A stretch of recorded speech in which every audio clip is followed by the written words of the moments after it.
Is Ryan Widmer guilty? Ryan Widmer, a young athlete, is convicted of a horrific crime. He is serving a life sentence with parole eligibility only in 2025. More than 10 years after this tragic event, he is fighting to have his conviction overturned. Ryan's case attracts public attention and excites the population of 3 neighboring states, causing controversy about his guilt.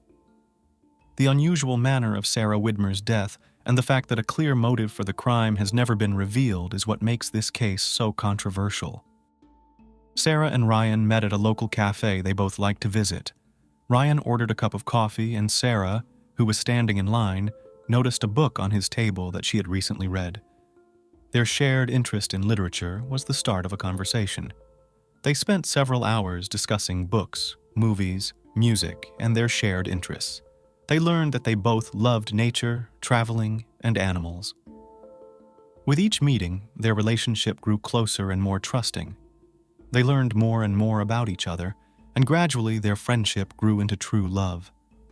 After a few months of their relationship, Ryan proposed to Sarah during a romantic dinner at the very same cafe. Sarah was happy, and naturally, she said yes. The young lovers set a wedding date. They looked out for a beautiful 2-story house in Hamilton. On April 10, 2008, their wedding took place. The wedding ceremony was held in a small and cozy church, surrounded by their closest friends and family. Everything down to the smallest detail was brought to life by Sarah. Sarah was simply gorgeous in her white dress.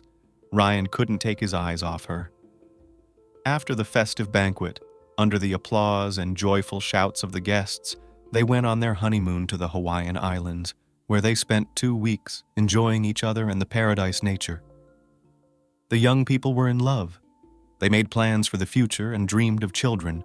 A fateful coincidence changed their plans. On Monday, August 11, 2008, after finishing her shift at the dental clinic, Sarah met Ryan at her favorite cafe. They had dinner and had a lively discussion. Afterward, they walked home. Sarah sorted out the groceries she had bought and sat down on the couch. Ryan brought her a glass of water and a pill, for his wife had complained of a headache at dinner. He ran her a bath. Together, they finished watching their favorite TV show and exchanging air kisses. Sarah went upstairs to the bedroom. She undressed, folded her clothes neatly, prepared a towel. She lit the scented candles and turned on her favorite music. Ryan pushed buttons on the TV remote, stopped a couple of times at the soccer game, lied on the couch for no more than 10 minutes, called out to his wife. Over the quiet tune, Sarah didn't hear him. Slowly making his way up to the second floor in the bedroom, Ryan turned on the TV, called out to Sarah again. Silence. In a slight panic, the man made his way to the bathroom.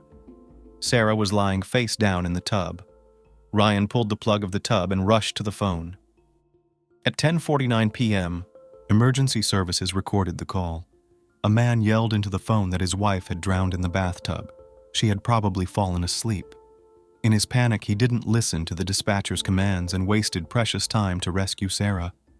Throughout the call, Ryan, under the careful guidance of the dispatcher, did get Sarah out of the tub and repeatedly performed CPR on her.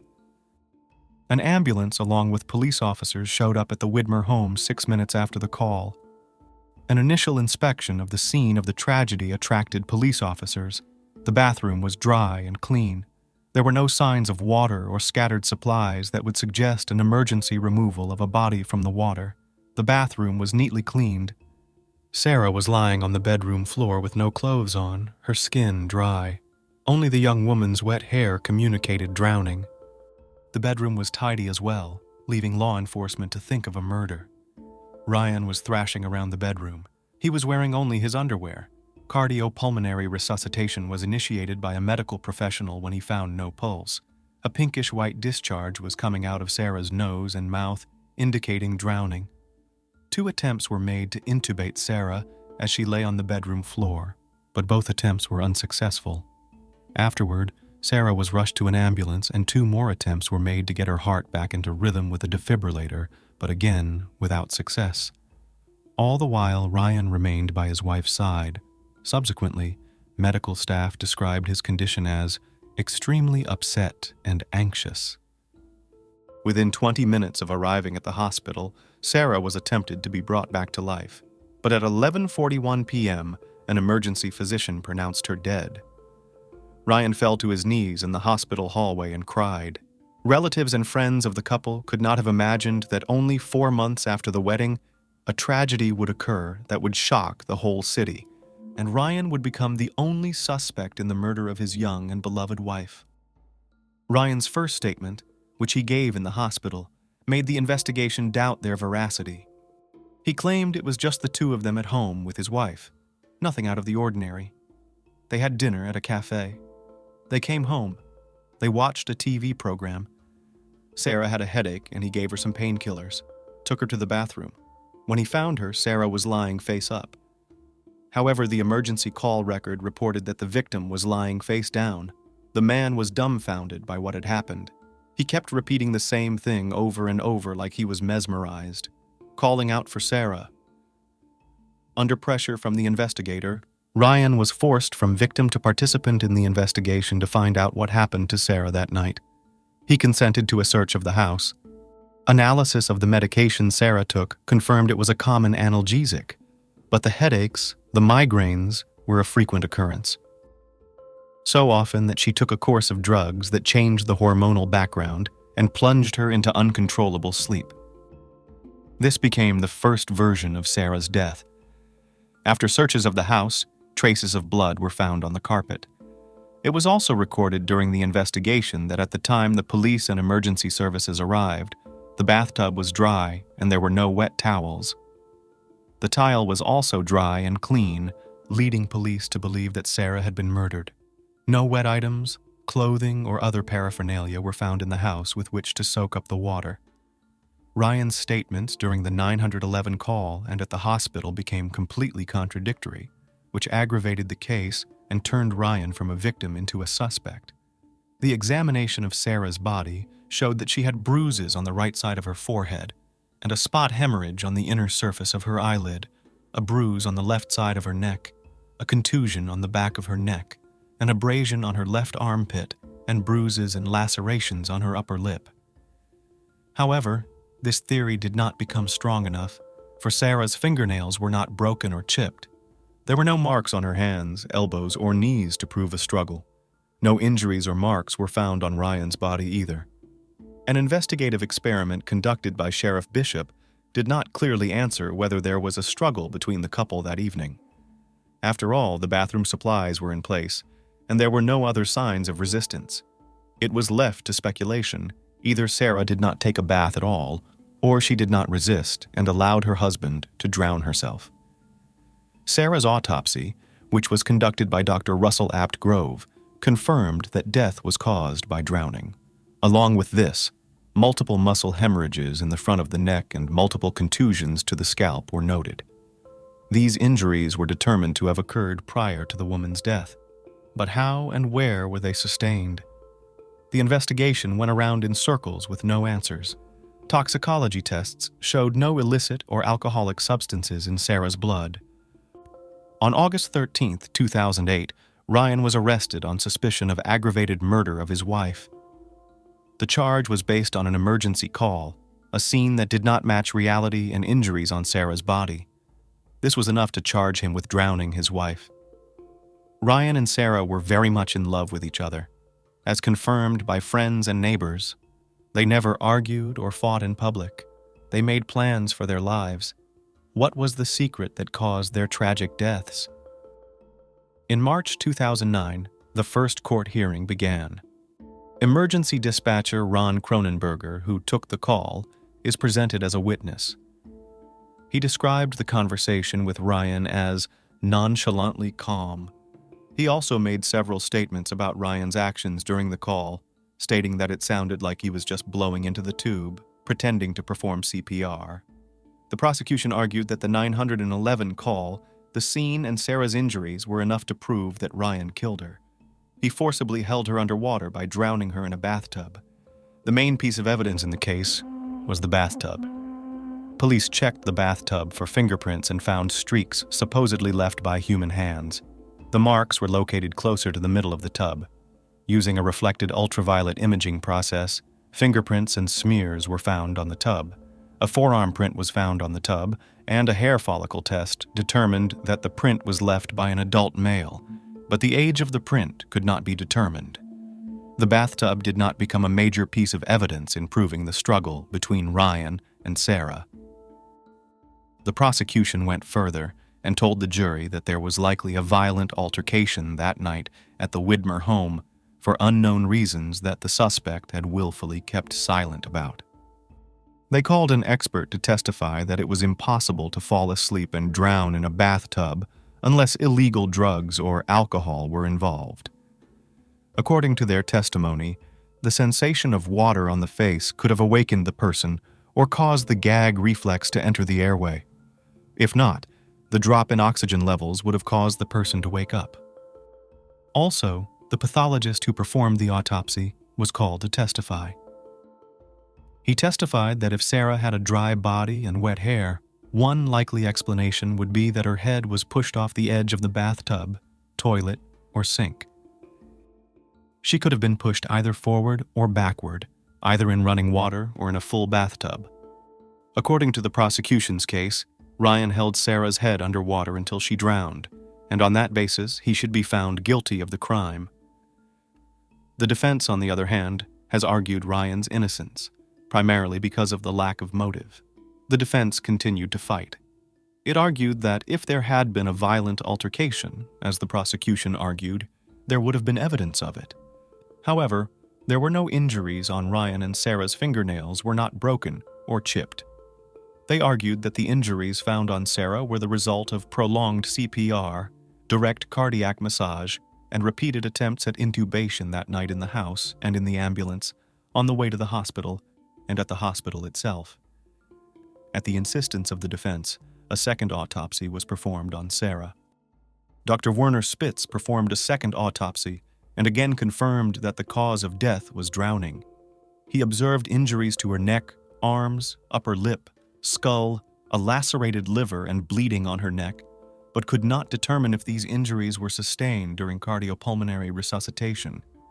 Those present argued that EMTs attempted to resuscitate Sarah for approximately 45 minutes, and that the areas of bleeding deep inside Sarah's neck likely came from an IV that had been inserted into the area because the EMTs were unable to access the veins in her arms. Instead of ruling it a homicide, Dr. Werner Spitz ruled that Sarah's death was undetermined. The defense built its evidence base on the fact that her skin was dry because it dries faster than her hair, by conducting their own experiments with drying out her skin. They also said that when Ryan first found his wife unconscious, he instinctively pulled the drain plug, trying to figure out how to help her, and called emergency services. This sequence of events explains why her body was drier than expected. The water had drained in the bathtub even before Ryan called 911. An experiment conducted by an expert witness showed that a person emerging from the water can dry out in 7 minutes. A second court hearing was scheduled in May 2010. Ryan's father, Gary, said the prosecution had the victim's DNA results indicating the presence of the disease even before the second hearing, but the prosecutor refused to release the result because he did not believe it would have changed the jury's verdict. However, it remains unknown whether the jury's verdict would have changed if they had received credible evidence of Sarah's medical condition that could have triggered the drowning. The official reason for denying a retrial was the jury's error in their investigation. Ryan remained incarcerated. After another unsuccessful court hearing, the Widmer family was in for an unpleasant surprise. One Jennifer Crew came to the prosecutor's office to testify about Ryan's guilt. She stated that she was a friend of Ryan's, and he was in regular contact with her by phone or email.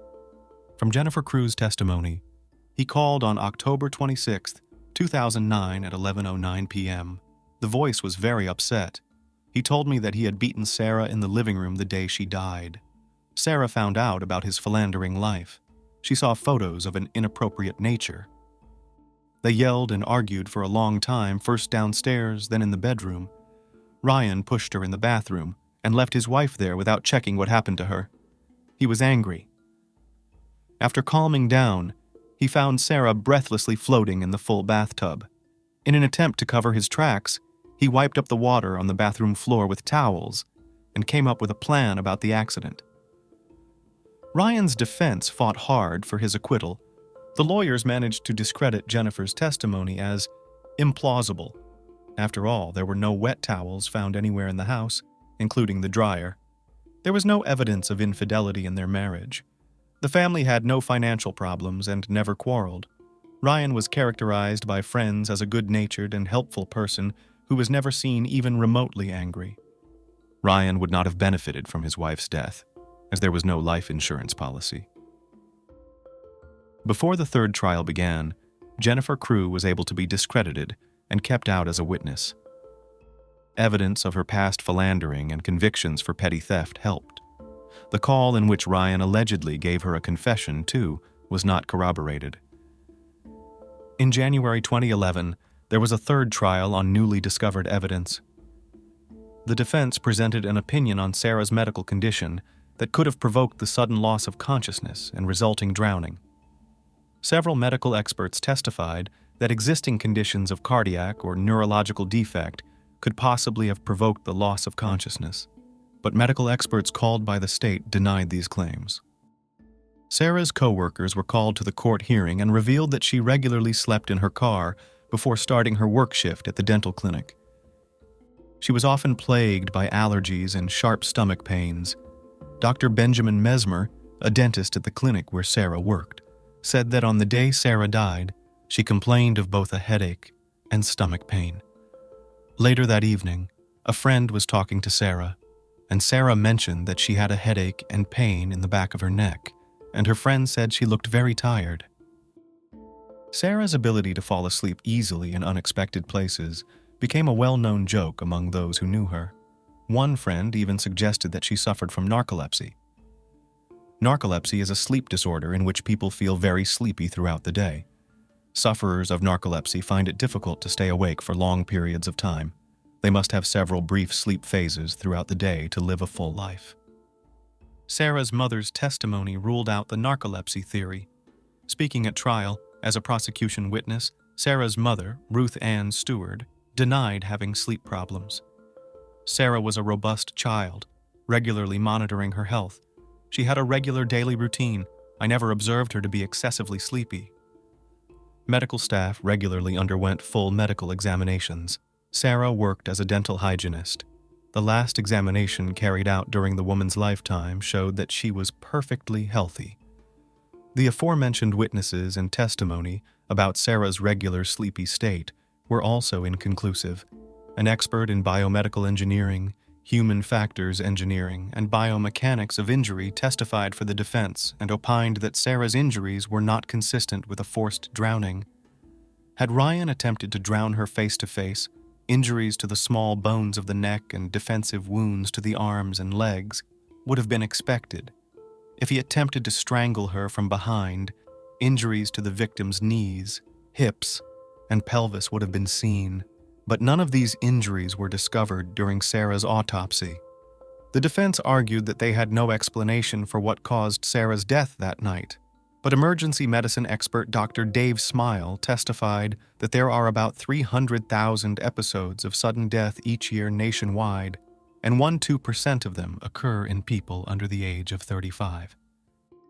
In 33% of them, autopsy findings were normal, with no evidence of cardiovascular, neurologic, respiratory, or central nervous system involvement. He also agreed with the previous statement that, given the extent of the resuscitative measures performed on Sarah, he was genuinely surprised that more injuries were not found on her body. The jury was asked to consider all the facts of the case and realize that Ryan had no reason to harm Sarah. There are certain situations where people die and their autopsy may never reveal the cause. The defense urged the jury to look at all the facts surrounding the case. Ryan had no reason to harm Sarah. Once again, the defense was defeated. After about 12 hours of deliberation, Ryan was found guilty of murder and sentenced to 15 years in prison.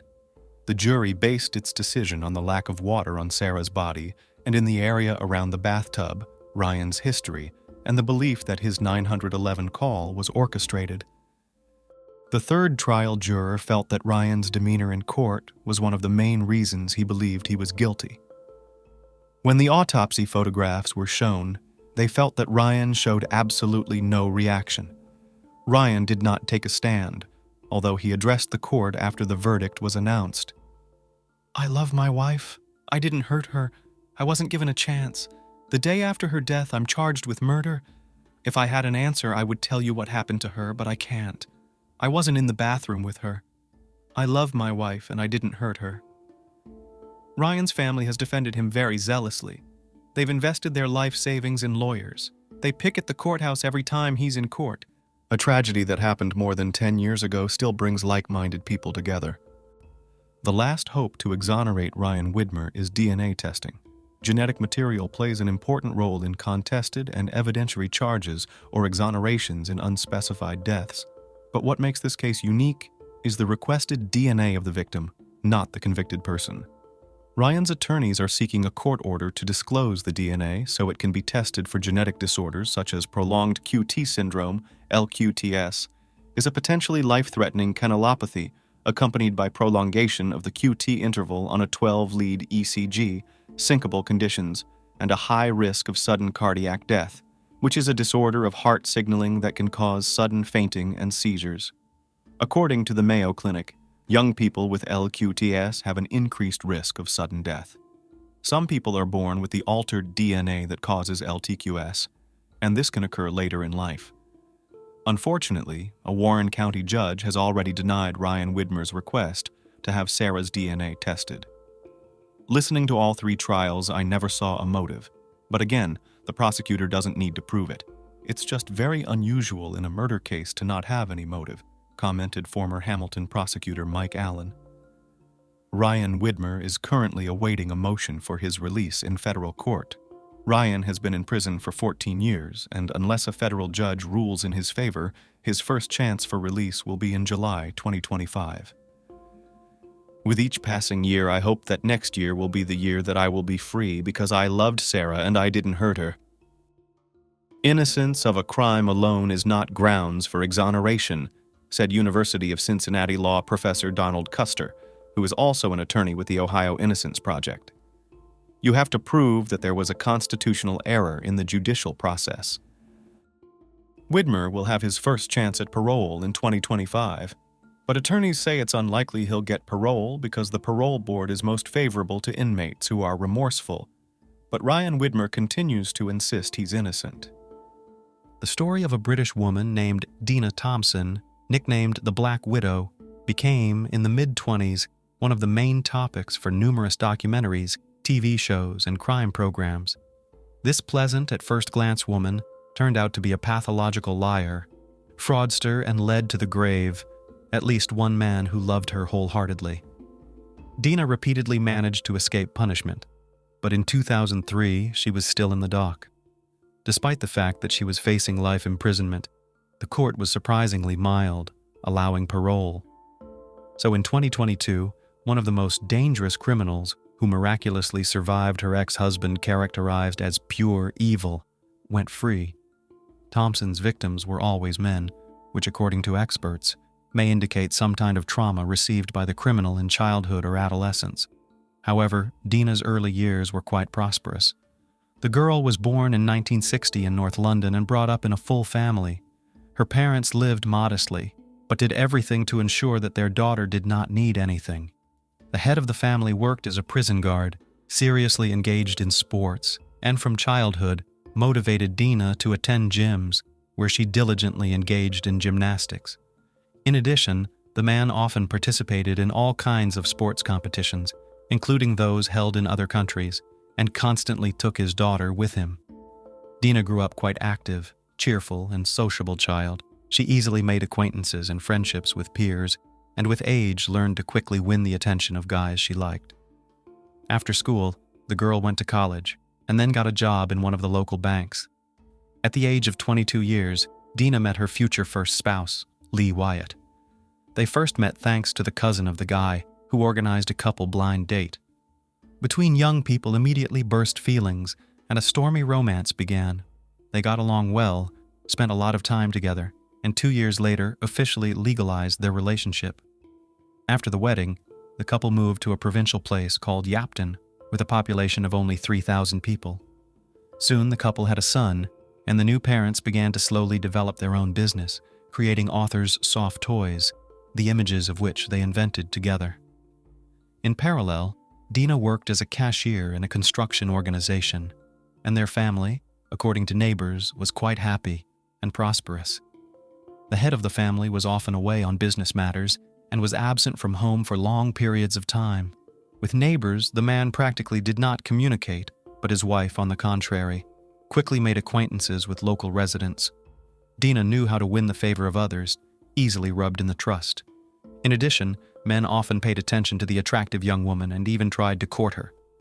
At the dawn of the 90 AS, Dina met with a young journalist, whose name was Julian Webb. The man offered her to work as a model for advertising clothing and household appliances, and soon her pictures were painted on the pages of local newspapers and magazines. Dina was eager to pose and felt at ease in front of the camera. By then, Lee Wyatt hadn't been home for months, and none of the neighbors had any idea where he was or why he'd been gone so long. His wife, apparently, did not miss him too much, having had an affair with Julian. Just 3 months after meeting, the journalist introduced the chosen one to his parents, saying that he was going to marry her. Subsequently, Webb's mother recalled that she was quite surprised by such a hasty decision of her son. In addition, a potential daughter-in-law, who was a few years older than Julian, did not inspire her confidence. When the neighbors learned about the upcoming wedding, they were puzzled because they knew that Dina is already legally married to another man. However, her husband hadn't been home for months, and no one knew for sure where he was or what was wrong with him. As it later turned out, all this time, Lee was in the small town of New Quay, located almost on the other side of the country. There he lived under an assumed name and false documents, hiding, as he thought, from the mafia. In fact, the man became a victim of skillful lies of his wife, who convinced him that their family was in mortal danger, and escape, this is the only way out. The couple, as mentioned, were engaged in creating authors' soft toys, and their most successful creation was Leprechaun Sean, which sold well and gained a certain popularity. In early 1991, Dinah told her husband that their creation was interested in the corporation Disney and is ready to pay £50 million sterling for the opportunity to use this character. But the joy was short-lived, and soon the woman reported that representatives of the criminal world, having learned about the big deal, want to get most of the money, threatening otherwise to kill the whole family. Dina also came up with a way out of the situation, convincing her husband that he needed to hide. Lee quickly acquired fake documents and went on the run. But before this cunning woman persuaded Lee to write several threatening letters to her and make several similar records of phone calls, which allegedly were supposed to be proof that he hates his wife, so that the mafia to stop pursuing her. The trusting husband, not suspecting anything, did as his wife told him to do and then fled. In a foreign city with no home or friends, Lee was ready to take on any job, and all the money he earned was sent to his wife and son, so that his family did not need anything. Most likely, this escape really saved his life, but the threat came not from fictional bandits, but from his own wife. In November of the same 1991, Dina married her new favorite Julian, and the wedding couple played on the very money that faithfully sent home deceived Lee. Webb was madly in love and happy, but soon after the wedding neighbors began to notice that the woman regularly visits the lovers while her husband at work. And after a while, she informed Julian that she was terminally ill and was fired from her job because of it. The story with a fatal diagnosis and dismissal turned out to be a lie from the first to the last word, and it also turned out that from the accounts of the company where Dina worked, a large amount of money was missing, and the main suspect in this crime was herself. Then the woman accused her first husband, Lee Wyatt, who allegedly forced her to go to the crime by threats. As evidence, she provided the very letters and audio recordings that she herself had previously convinced him to do. Wyatt himself returned home as soon as he learned that his spouse had remarried. The case was limited to a scandal, and although Dina claimed that he had beaten her, there was no evidence of this. Nevertheless, the detectives sided with the woman, so Lee again had to leave Yapton in a hurry. In love, Julian's situation did not embarrass at all, and he gave his wife all his savings for the treatment of fictitious her fatal disease. But time passed, the money melted, and the husband began to wonder how the treatment is progressing. It turned out that the woman did not have a single medical document confirming her diagnosis. Relationships in the family broke down. Neighbors heard how the spouses fought loudly, and in June 1994, the day after celebrating Julian's 31st birthday, he died suddenly. The evening before the tragedy, his mother called him, but Dina reported that her husband wasn't feeling well and couldn't answer. Julian's mother asked her sister-in-law to call an ambulance, but she ignored her request. The expert examination showed that the young man died of a drug overdose, but for some reason no one saw a criminal trace in this tragedy, and his wife insisted that her husband voluntarily decided to kill himself. In addition, she demanded that Julian's body was cremated, but his parents were strongly opposed to this. Also, after the death of her husband, Dina tried to get a large insurance payment, but she was denied because their marriage was recognized as invalid. At the funeral, Dina did not even try to cry or depict grief. On the contrary, she chose a frank outfit and behaved defiantly. Almost immediately afterward, the widowed woman began to spin numerous novels and affairs. She openly brought lovers to her house, not hiding from the neighbors. Only in 1997, Dina filed a divorce from her first legal husband, and less than a year later she met Richard Thompson, who immediately managed to charm. Dina, not thinking long, told the new lover that suffers from a serious illness, and she has to live a very short time. Blinded by love, the man said that he would turn the last months of her life into a fairy tale and is ready to spend all his savings for this. Wedding couple played in one of the best hotels in Florida. There they spent their honeymoon and then returned to their native England, settling on its southern coast in the city of Brighton. According to Richard's memories, his wife literally bewitched him with her care and support, and she also skillfully pretended to share all his views and aspirations. He has always dreamed of owning his own boat to professionally engage in fishing, and his wife not only approved this idea, but also offered him to open a company that provides a yacht for rent so that he could not only fish himself, but also to teach it to others. Less than a year after the wedding, during a New Year's Eve celebration, Dina gave her husband a romantic dinner. They took a bath together, and afterward, she said she had prepared a special gift and asked her husband's permission to tie him up. Richard, not suspecting anything wrong, readily agreed. But as soon as he had the ropes on his hands, a blindfold over his eyes, and a gag in his mouth, he was suddenly struck hard on the head with a bat, followed by another. Luckily, Richard not only did not lose consciousness, but managed to free himself quickly. Then Dina grabbed a knife and wounded her husband in the shoulder. Richard knocked the weapon out of his wife's hands, immobilized her, and called the police. Dina burst into tears, admitted that all this time she had lied to him and spent all his money. However, already at the station, she pulled herself together and began to claim that it was her husband who attacked her, and she was only defending herself. The story did not end there, and a day later, a real estate agent came to Richard's house to sell the house. He had an appointment with the landlady, who warned him that her husband had left for America on a business trip. At that moment, Richard realized that his wife was planning to kill him, sell the house, and run away with the money. No one would look for Thompson himself for a long time, thinking that he had gone across the ocean. In the course of court proceedings, it turned out that the woman had withdrawn all the money from her husband's bank accounts, forging his signature, and also used his credit cards, accumulating a lot of debts. The case gained a wide resonance, and other men began to apply to the police, former lovers of Dina, whom she deceived and cleaned to the thread, telling about a fictitious, incurable disease. Then also remembered, and the first husband of the woman who had to hide for many years, first from her fictitious pursuers from the mafia, and then from the police. It was finally revealed that it was Dina who stole the company in which she worked, accusing her husband of everything. However, the jury, despite the presence of irrefutable evidence, acquitted the woman in the case of the attack on her husband, Richard Thompson, and Richard himself was accused of seeking to attract attention to himself, making up such a story. Nevertheless, Dina was found guilty of numerous financial frauds and sentenced to nearly 4 years in prison. The hype around Dina Thompson also reminded about the strange, sudden death of her second husband, journalist Julian Webb. The woman herself told completely different versions and circumstances of his death. She said that her husband was poisoned by steroids, which he took to keep himself in shape, then claimed that he drank a lot and fell asleep in the sun, getting sunstroke, and at the inquest, and in general, said that he took his own life. Despite her caution, Dina once confessed to her best friend that she had poisoned her husband by putting potent drugs in a spicy dish that he adored. The police managed to track down the owner of the diner where Julian often dined and ordered food to take home.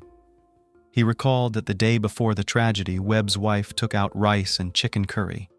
And then the investigators guessed that it was this seasoning that interrupted the specific flavor of the drugs. In connection with the newly discovered circumstances, a new investigation was initiated, and Julian's body was exhumed and sent for examination.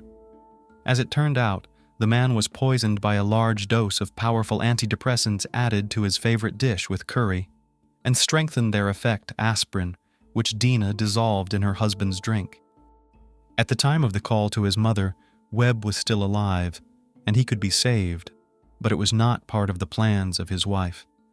In 2003, the Black Widow was finally brought to trial.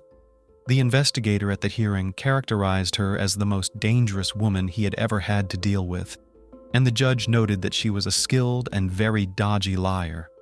Dina Thompson was sentenced to life in prison, but with parole eligibility after 16 years. The story of the crimes of the Black Widow formed the basis of numerous documentary detectives actively discussed in TV shows and used in the press. Even after Dina was behind bars, detectives unearthed another dark story from her past. As it turned out, one of her first lovers disappeared without a trace, and to this day has not been found alive or dead. The young man's name was Stoyan Kostov, and he lived in Bulgaria, where Dina herself trained as a gymnast in the late 70s. Between them began a romantic relationship, and afterwards, the guy disappeared forever.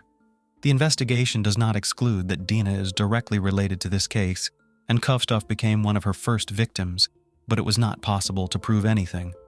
While serving her sentence, Thompson worked with a prison psychologist and underwent rehabilitation courses. Despite her exemplary behavior and the right words about re-education and realization of her mistakes, Dina, according to the detective in charge of her case, does not feel remorse and pangs of conscience, and therefore can re-offend. Nevertheless, in the summer of 2022, the 61-year-old Black Widow was released from prison. After learning about it, Richard Thompson said that now he will not feel safe, because he does not know what to expect from his former spouse. Now, Dina is obliged to report to the police about all her connections and relationships, observe curfew, and report on all financial transactions. She is also forbidden to approach her ex-husbands and lovers affected by her actions. She is forced to wear a special tracking bracelet on her leg that records all her movements. A few months after her release, Thompson was captured by journalists while returning from a store with shopping in a large bag. Curiously, on the ring finger of her right hand was January 1999. David and Belinda Temple were expecting their second child. Belinda was due to give birth as soon as possible. The doctors predicted labor in a couple of weeks.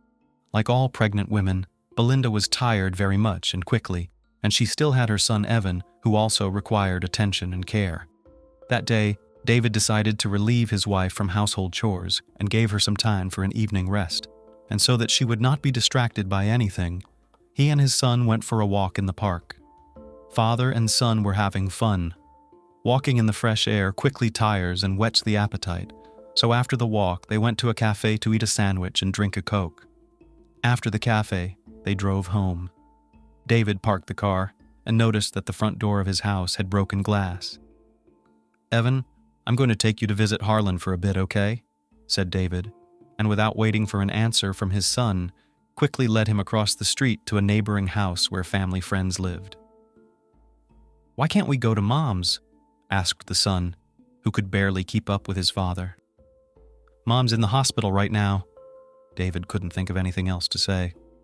Quentin Harlan had barely opened the door to the unexpected guests, and not even had time to say hello before David took his son into the living room without speaking and ran toward his house. Quentin, not understanding anything, shouted to his wife to look after the child, and himself ran after his silent friend. "What's the matter?" Quentin shouted. But when he saw the broken front door of Temple's dwelling, he realized that David probably didn't know what was waiting for him inside. The house was a mess. All the closets were open, things were scattered on the floor, and worst of all, there were trails of blood on the floor that led to the stairs. Quentin pushed David aside and saw that under the stairs, in the dressing room, Belinda was lying belly down with her arms spread apart and a huge hole in the back of her head. David, apparently out of shock, did not even cry out, did not utter a word, did not rush to his wife's body, but immediately took out his cell phone and dialed the police number. The operator on the other end of the line didn't anticipate the brutality of the murder, so he asked David to check Belinda's pulse and even give her CPR. "What the hell kind of CPR are you talking about? Her head is splattered all over the walls." Police officers immediately rushed to the scene, except they didn't get inside the house for a long time. The Temple family's bull terrier, named Shaq, growled and barked at the unfamiliar uniformed men and seemed about ready to lunge at the police officers. One of the officers even drew his service pistol as David, who had come out of the house, yelled for them to put their guns away and hurriedly took the aggressive dog into the garage. Once inside the house where the tragedy had recently occurred, the police looked around and concluded that the burglars were at work here, who did not know that the mistress was in the house at that moment, and even though she was pregnant, they had no choice but to shoot her and thus get rid of the witness. 1986. Belinda gets a college education in her hometown. Even though her twin sister Brenda left to study at Steve Austin University, Belinda stayed with her parents because in high school, she started dating Marshall Kelmy, who was 3 years older than her and whom she was just crazy about. Her father and mother were against this relationship, at least because of her boyfriend, their daughter would not be able to get a prestigious education and, as it usually happens, would get pregnant early and end up dropping out of even a community college. On this topic, there were many scandals in their home. Carol's mother did not allow her daughter to start a joint life with Marshall and dropped then such a phrase, "He is nobody to you. When you get married, you can move out anywhere, but until then, you have your own house." Belinda was a stubborn girl who always got her way, and she must have taken her mother's words as a wake-up call. Sometime later, at a family dinner, to which Marshall had been invited, despite the inhibitions, the young couple announced that they were to be married. There was a heavy silence at the table. "Well, now that they've decided," Mom gritted her teeth, and they spent the rest of the evening in complete silence. Belinda had actually made the decision herself, wanting to show her parents that she was an adult and capable of making her own decisions. Her boyfriend was not particularly eager for an official marriage, but did not refuse the proposal of his girlfriend, whether he did not want to offend or for some other reason. The two young people got married. No, there was no grand celebration. Belinda wore her sister's white dress, called a few friends, and she and Marshall signed, and then just walked around the city, drinking champagne and having fun. The very next day, Belinda packed her things and moved in with her husband, who at that time still lived with his parents, and rent a separate place was not even planned. Official marriage, in fact, did not affect their relationship, and as already mentioned, Belinda did it all just to stop hearing motherly reproaches and become independent. But the taste of this life turned out to be very bitter.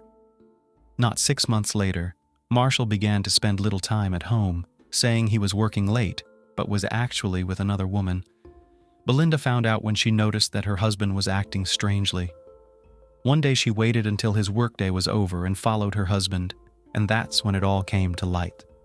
Marshall was walking hand in hand with some strange woman, most likely with his colleague. The deceived wife did not organize any fights and jealousy scenes, but simply packed her things and returned to her mother. The guilty Marshall hung around the doorstep of her house for a long time, often calling on the phone, trying to beg her forgiveness, but Belinda was unshakable and too proud to forgive the young man. They were soon divorced. 1998. Belinda is already pregnant with her second child, but still works part-time at the school. The children listen to her half-heartedly, respect her for her fairness, and even a little afraid. Belinda herself is worried that because of her pregnancy, she will miss the basketball competition between schools, and she will not be able to prepare the team well, because her colleague, Richard Bachman, does not care about her team and children in general. He has confessed to her so many times that if he had another job, he would have given up being a teacher long ago. Belinda disliked this attitude and could not understand how this flabby and fat 40-year-old man was still in his position. Belinda was not one of those teachers who turned a blind eye to student absenteeism, so when she noticed that one of her students, high school senior Riley Joe Sanders, had been absent from class for months, she immediately reached out to her colleagues. She wanted to know if this was her problem as a teacher or if the boy was a systematic truant. Her colleagues answered that it was not her problem. The boy was brought up in a bad family. No one cared about him, and he appeared at school only rarely. Belinda couldn't leave it at that. That same evening, she visited his mother, who lived nearby, and had a serious talk with her, which later bore fruit. However, it wasn't quite what the young teacher had expected. Riley Joe Sanders came to class, practiced on an equal footing with the other students, but during a basketball game, when Sanders pushed his opponent and Belinda pointed out Riley's disgusting behavior, he insulted her with the last words and even said something like, "You'll answer to me for this. You better look around, especially in the evenings." 1987. After breaking up with Marshall, Belinda had nothing left to hold on to in her hometown. So she followed her sister to Stephen F. Austin State University. She loved her time at the university. It seems that she truly found her calling. In addition to studying, she works part-time as a basketball coach, and the young woman had high expectations. At the same university, she meets David Temple. He, like Belinda, is a part-time coach, but for soccer, and also plays for the university team as team captain. Soccer for David was an integral part of life. He practiced it since childhood, and even then it was clear that he would become a star. At school, he always successfully played for his team, for which he was respected by all teachers, even though David had a difficult character. He could easily insult anyone or even beat up, but he got away with it all. Being on the field during the game, he would start with half a turn, and then could not calm down for a very long time. Later, however, one of the players on his team said that David's aggressiveness is due to the fact that he takes steroids. With Belinda, David behaved completely differently, turned into a caring guy who literally could carry his queen in his arms. With one amendment, as soon as someone smiled in the direction of his beloved, as David immediately turned on and tried to clarify the relationship on the fists. Belinda also came to the taste, and David's parents, they literally idolized her. They really liked that she, as well as their son, crazy about sports, which means they have a lot in common. But her twin sister, and in principle Belinda's friends, from this union were, to put it mildly, not thrilled. The whole point is that before meeting David, they knew Belinda as a strong-willed and independent personality, and in this relationship, she changed a lot, became constrained, quiet, humble. It seemed that her whole life was built around pleasing David.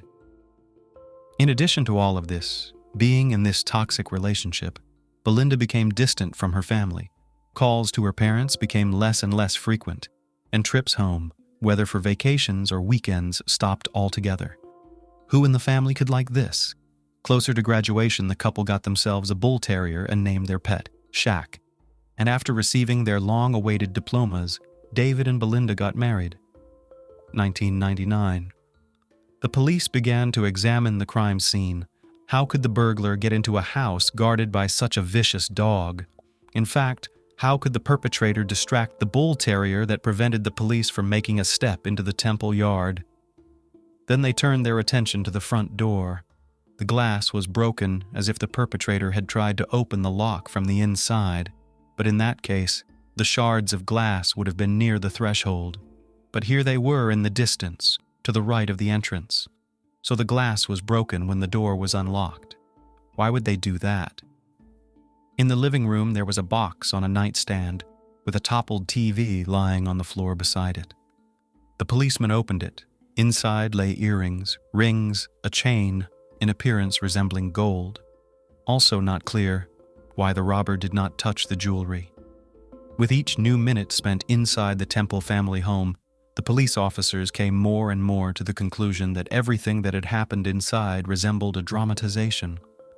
They knew from experience that in a robbery, the criminal takes absolutely everything he can find and carry away. And here, as it seems, nothing was even taken. And then there was that dog that wouldn't leave their minds. Something was clearly wrong here. As for the murder, the shot was fired in the back of the head, presumably with a 12-gauge shotgun, while the victim was kneeling with his back to the killer. That said, a shotgun is not considered a popular weapon among robbers. It's very difficult to carry or transport and still not be seen. In Belinda's case, the murder was absolutely 4 o'clock in the afternoon. A criminal wouldn't be walking around with a shotgun in broad daylight. "David, do you keep any weapons at home?" "Yeah, I have a couple of rifles." David showed his weapons to the police officers, but the shotgun that could have killed Belinda was not among them. The cops asked David to ride with them to the station to give a statement and take an inventory of the stolen items. The man was very nervous, but nevertheless went with the police officers. His son Evan, who did not yet know what had happened, stayed at Harlan's house. 1996. David Temple and Quentin Harlan, in addition to being neighbors, worked at the same school. You could say that they were real friends. They often met outside of work hours to watch games on TV together or have a family barbecue. One day, David and Quentin were brought together by something else besides their love of sports. There was a new young teacher at the school, Heather Scott. Quentin immediately paid attention to her, gave all sorts of signs of attention, and one day even invited her to an evening dinner, but Heather refused him. It so happened that Quentin had a rival, and this rival, surprisingly, turned out to be David. Quentin was beyond angry and resentful that his married friend, who even has a son, was building a secret relationship at work. You have to hand it to Quentin. He was a good friend and could keep a secret. Heather did not even suspect about David's marital status, since he did not wear a wedding ring and did not tell anything about his real life. Moreover, outside the walls of the school, David and Heather behaved like a happy couple, and it was noticed by the whole teaching staff of the school. Belinda knew nothing about David's second life. Once she talked to Quentin and revealed to him that she suspected her husband of cheating, but Quentin, of course, dissuaded the suffering wife. "You have a vivid imagination. David is your husband and a great family man. How could you think such a thing?" And there was much to think about. If David had previously been extremely reverent towards Belinda, now he could afford to insult his wife even in front of other people, such as, for example, he often called her fat, although after childbirth she only a little weight gain. Asked to go to another room when there were guests in the house, as if she scares them with her untidy appearance, and so on. Belinda, instead of having a serious talk with her husband on the subject, accepted this attitude toward herself, but cried at night and felt deeply unhappy as a woman. In parallel, all the while, David was enjoying his new relationship with Heather. 1999. The police suspected David, but they couldn't prove anything. But flipping through the case files of burglaries in the neighborhood, they learned that 8 days before the murder at the Temple house, a house on the next street had been burglarized, and the perpetrator was Riley Joe Sanders. Yes, the same persistent truant from the school where Belinda taught and who had threatened her. He was immediately called in for questioning. Riley had no alibi on the day of the murder, and besides, his father had a shotgun, just a 12-gauge. But when they searched the Sanders house, no weapon was found. When the high school student realized that the police had every reason to detain him, he confessed that on the day of the murder of the teacher, he was with friends, and hid it only because he was with a large group of people smoking pot and did not want to frame others with his testimony. The charge against Riley was dropped. 1998. Because of a new relationship with a coworker, David became further and further estranged from his family. His psychological pressure on his wife grew steadily. He never once raised his hand at her, but all their communication consisted only of insults. It was during this year that Belinda learned that she was pregnant again.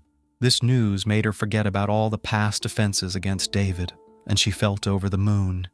David seemed to be trying to act like a happy father too, but it wasn't working. Sometimes David did not even come home at night. and Belinda was afraid to ask what was the reason for his absence at night, because her husband could get very angry and make a real scandal.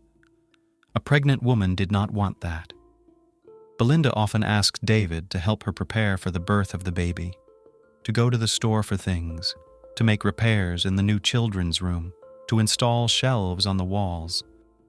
David ignored all of his wife's requests, and Belinda, although she was in a position, began to do everything on her own, to go shopping, paint the walls, assemble the purchased furniture.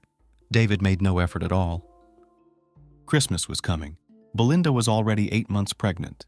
She decided to discuss with her husband what they would give each other, but David suggested that they should not give gifts together this year, and that the money saved would be better spent on the baby that was about to be born, especially since the doctors had warned the expectant mother that she might go into premature labor and the baby might be born before the new year. Christmas came. Although the spouses had agreed not to give each other anything, David never gave Belinda anything, not even a nice little thing. Moreover, he suddenly packed his things and said that all the New Year's holidays will spend with friends on the hunt. Belinda told her sister about it, and she dropped all her plans to come to her so that Belinda would not feel abandoned. And as the doctors warned, labor could begin at any moment. David, of course, wasn't on any hunting trips with his friends. He spent the holidays with Heather, whose neck was decorated with a gold necklace, a gift from Temple for Christmas. 2007.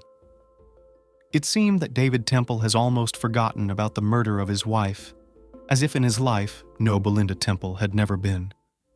He did not care about the fact that from the moment of the murder has passed 5 years and the culprit has not been found. He married Heather in 2001, and the two of them raised Evan, but back in 2004. In November, there was a knock on his door. On the doorstep stood police officers who, handcuffing David, informed him that he was being held on suspicion of the murder of Belinda Temple. David, as before, denied everything. David's trial did not begin until 2007. According to the investigation, the motive for the crime was his new love affair with Heather. Interviewed colleagues of David said that more than once during Belinda's pregnancy, heard him bragging about how he easily exchanged his fat and pregnant wife for a young and beautiful Heather. According to the prosecution's version, David killed Belinda immediately after she came home from work because the young woman was found in her work uniform and work shoes. He then initiated the robbery by throwing things around the house and quickly drove to the park with his son, which provided an alibi. The prosecution also added such facts that nothing was stolen from the house, and there was a vicious dog in the yard that would not let any stranger into the house. The murder weapon was probably dropped by David in the rice paddy, as there were witnesses who saw David's car stopped near the paddy and only Evan was in the car at the time. However, the shotgun was never recovered in that area.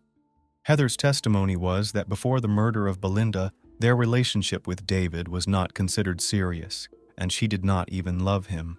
These words Temple certainly did not like and introduced confusion into the jury's decision.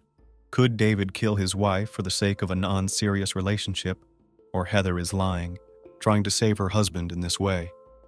In November 2007, David was sentenced to life in prison. 2009. A friend of Riley Sanders goes to the police to clear his conscience. From his words then, a few years ago, Riley told him how he took his father's shotgun with the intention of robbing the Temple family home, and thereby teaching his teacher a lesson about his mother's truancy at school. And he really almost managed to enter the house. But at that moment, a bull terrier ran out of the garage, and Riley shot at the dog, but did not hit, and afraid that the sound of shotgun fire would attract the neighbors, quickly ran away from there. This testimony was submitted to the court. A review of the case began. In the meantime, David was released from prison on bail. Heather had no intention of being the wife of a man who had spent so much time in jail and was not sure how much longer he would spend in jail.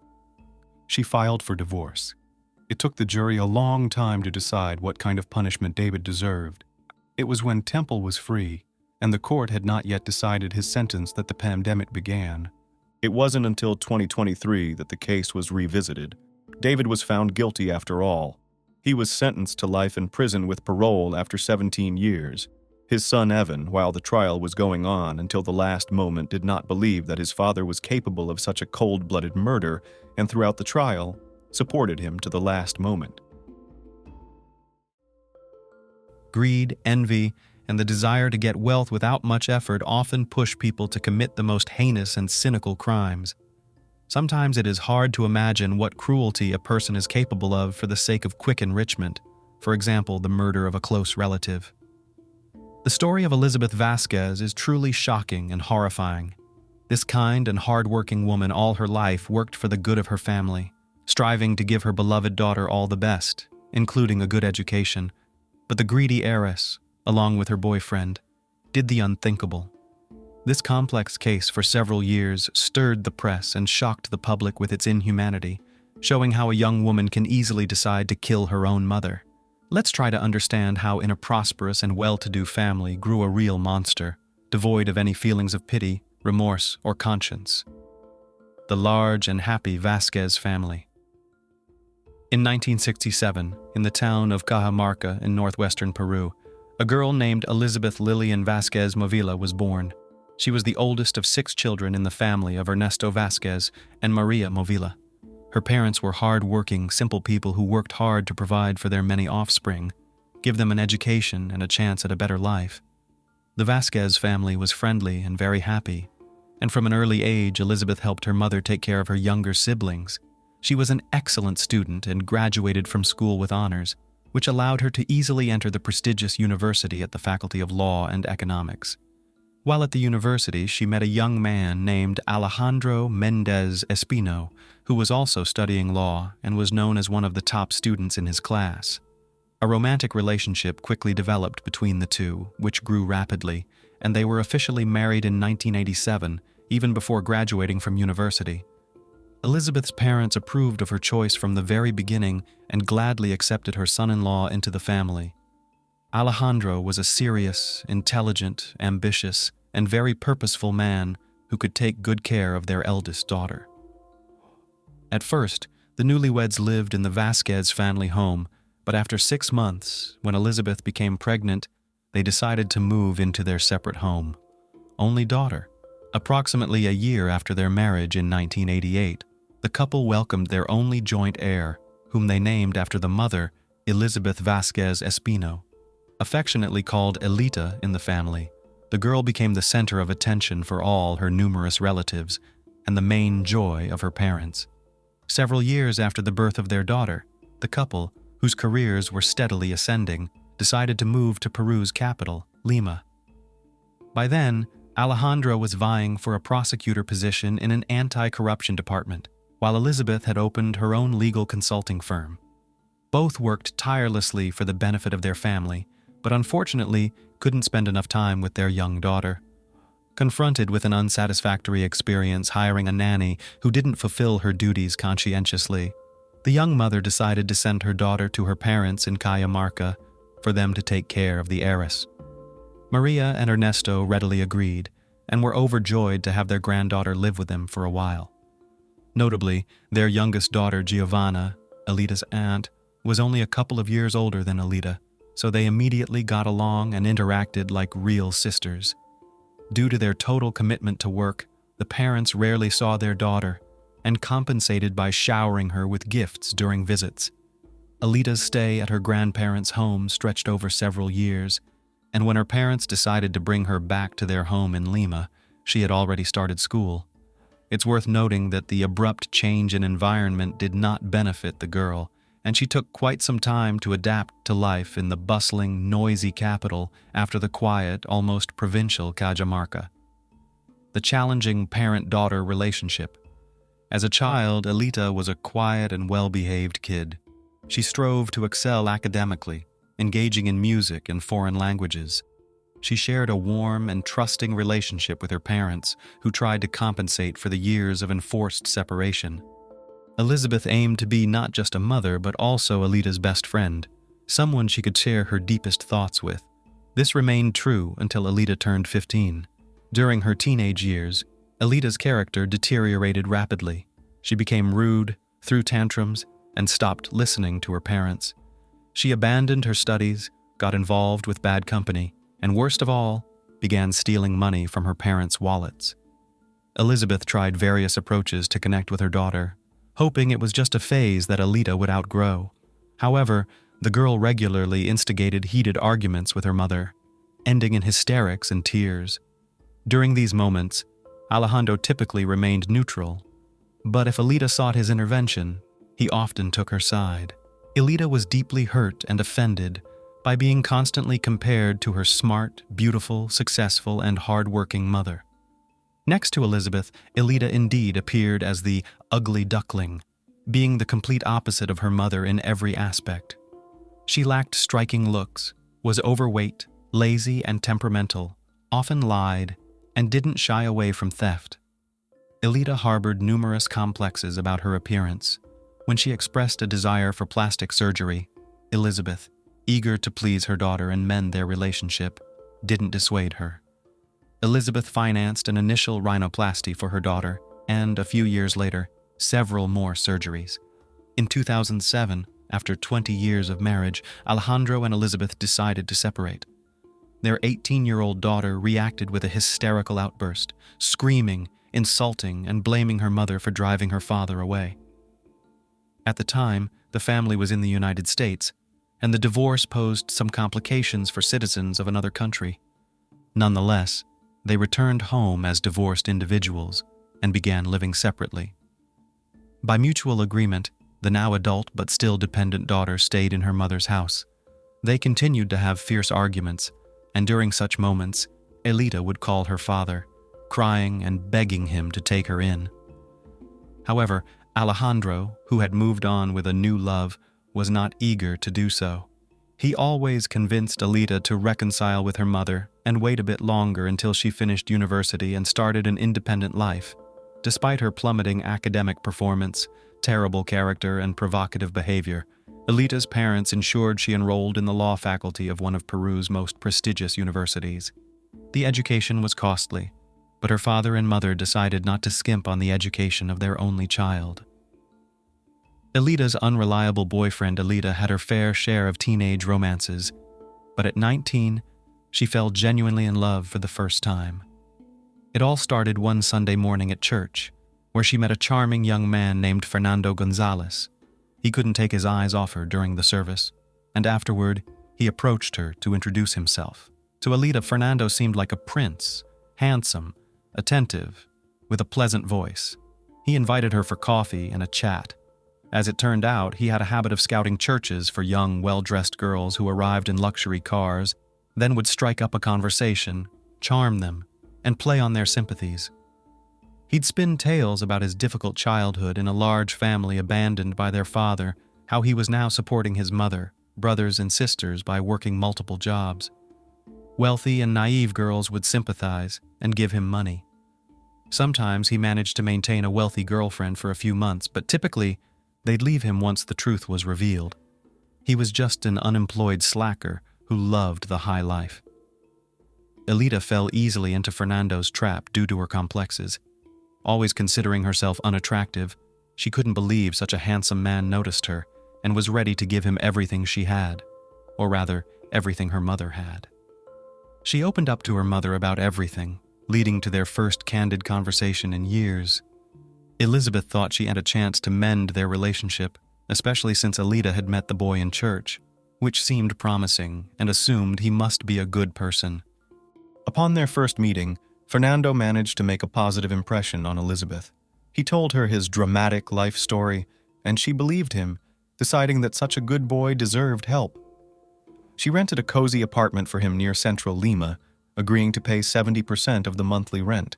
She also paid for his business school tuition, promising him a job in her company later on. It seemed that Fernando gratefully accepted her generosity, ready to start studying. However, he had no interest in attending boring lectures or working. He just wanted to have fun and spend someone else's money. He gladly moved into the rented apartment but never paid anything towards it, claiming to be broke and promising to pay back later. Soon it became clear that Fernando only attended a couple of business school classes before quitting. After a serious talk with Elizabeth, he seemed remorseful.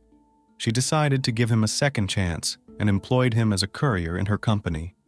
On his very first day, He not only failed to complete a simple task, but also betrayed other employees who had entrusted him with important documents. Elizabeth finally realized that this young man had charmed her daughter only to leech off her for his own needs. He had no intentions of studying or working.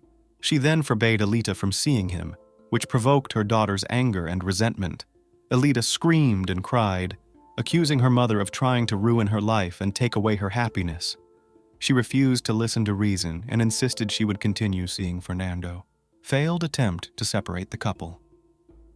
Elizabeth decided to send her daughter to her parents' home for a while, naively believing that if Alita didn't see her boyfriend for a few months, her feelings would cool down, and Fernando would find another rich fool to exploit. But Elizabeth was greatly mistaken. Alita continued to communicate with her boyfriend through calls and social media, and her resentment towards her mother only grew. Fernando had to move out of the rental apartment after Elizabeth refused to pay for it. However, he found a smaller place, rented for him by his young lover with her mother's money. Alita had some financial freedom, being a spoiled child, and could freely use some of her mother's accounts. When the summer break ended and university resumed, Alita immediately rushed to meet her boyfriend, who once again asked her for money. She withdrew a substantial amount from her mother's account and gave it to him, leading to a serious confrontation with her mother later that evening upon noticing the missing funds. Elizabeth then decided to block Alita's access to her accounts, giving her only a small weekly allowance for personal expenses.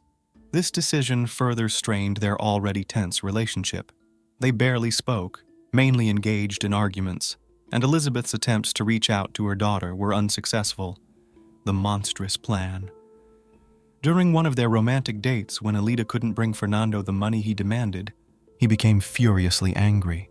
He cursed Elizabeth, screaming that she had plenty of money but wouldn't give any to her only daughter, then added that if Elizabeth were gone, adult Alita would inherit all her wealth, and they could live luxuriously.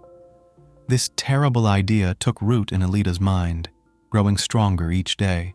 She constantly talked about how much she hated her mother, blamed her for all her misfortunes, and fantasized about how wonderful it would be if her mother disappeared. The young lovers began to devise a monstrous and cynical plan to eliminate Vasquez, also considering whom they could involve as accomplices.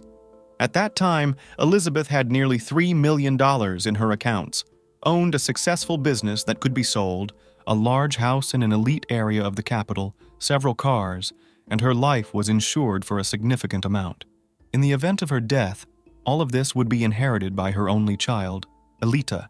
Elizabeth seemed to sense danger.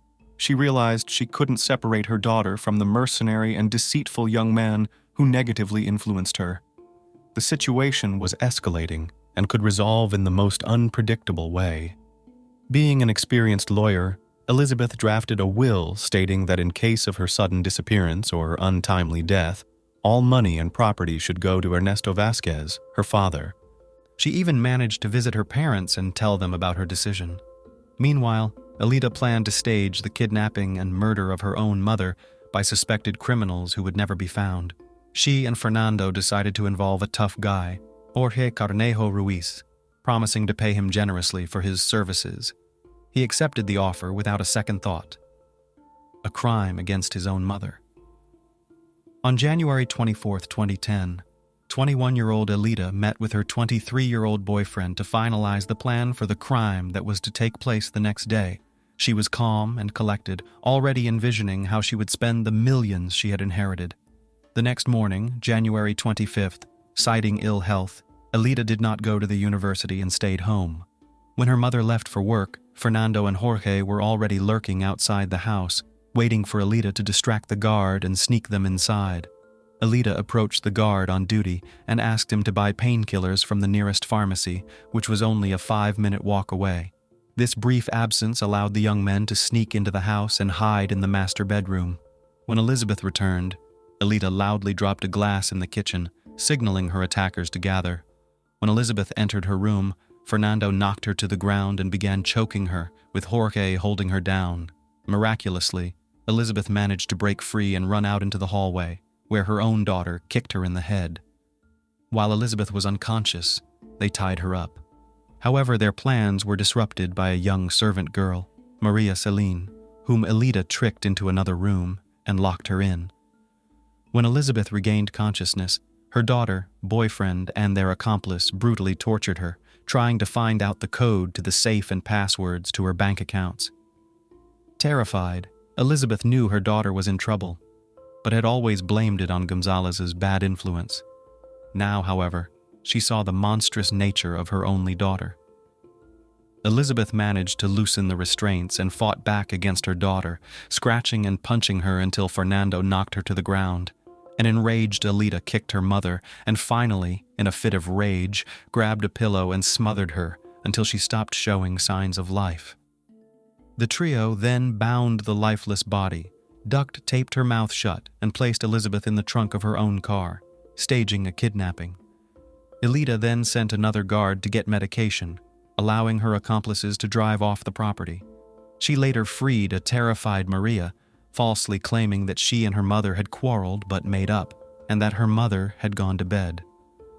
A strange story of a kidnapping and the search for a missing woman. In the morning, the maid was preparing breakfast as usual, but Elita came to the kitchen and told her that her mother had gone to work early because of an important meeting.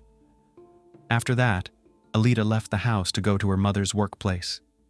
There, she walked into the office of Jessica Hippo, her mother's best friend and accountant, and tearfully reported that her mother was missing and that she was receiving strange, threatening, and ransom calls. The accountant immediately started blocking the accounts to prevent the intruders from accessing them, reported the incident to the police, and left the office for a while. When she returned, Elita was gone and the office was in disarray, as if someone was looking for something.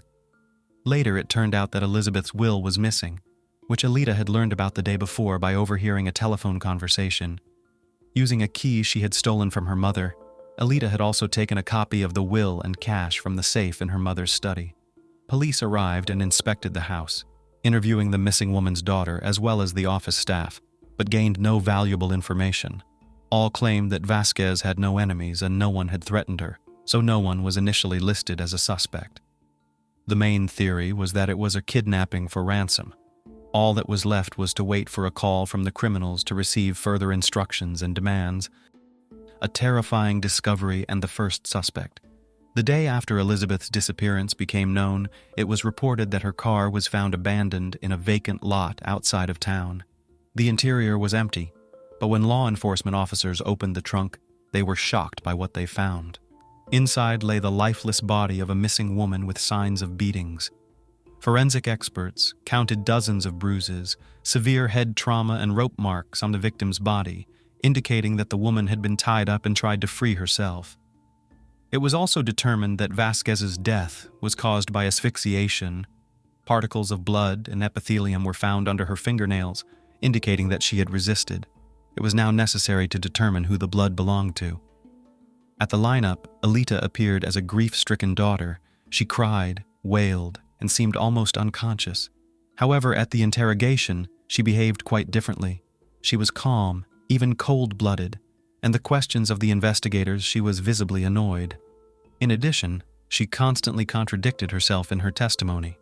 When the police decided to check the information about the calls from the kidnappers and sent a request to the cell phone company, it turned out that Elita did not receive any calls. It also turned out that in the days before and after her mother's disappearance, Elita had been in frequent contact with one Fernando Gonzalez, who they also decided to question. However, the young man either insisted on his innocence or remained silent. Irrefutable evidence and an arrest.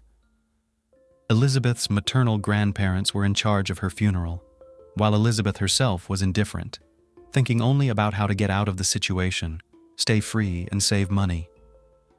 She called her father, who was already aware of what had happened, and crying, told him of her innocence and asked for help. Her father advised her not to talk too much and promised to get her out of the situation, even though he knew perfectly well who had committed the crime. However, he did not want his daughter to go to prison because it would have cast a shadow of shame on Alejandro, who at the time held the high office of Justice of the Peace and President of the Supreme Court, and was a powerful and respected man. Meanwhile, forensic results showed that the blood and skin particles under the deceased's fingernails belonged to her daughter. Alita tried to claim that she had a serious quarrel with her mother, and they briefly quarreled, but then made up. However, no one believed her anymore. Further inspection of Elizabeth's room with special equipment revealed numerous wiped traces of blood throughout the house, including in Alita's room, despite her attempts to wipe away the evidence. Alita's story that she had an argument with her mother in the evening, but then made up, and the claim that her mother left early for work the next morning and was never seen again, quickly fell apart. She contradicted herself, first saying she had not gone into her mother's room, and then remembering that she had. The ransom calls were completely fabricated by her. The testimony of the maid Maria Chalin played a decisive role in the case. She told how on the night of the crime, Alita locked her in a room from where she heard Elizabeth's screams and sounds of struggle, but could not help. After that night, she never saw her employer again, and Alita insisted that everything was fine with her mother, who had simply gone to work early. All of this led to the arrest of Alita and her boyfriend, the criminal trio, and the battle for the inheritance. Alita was arrested at her mother's house.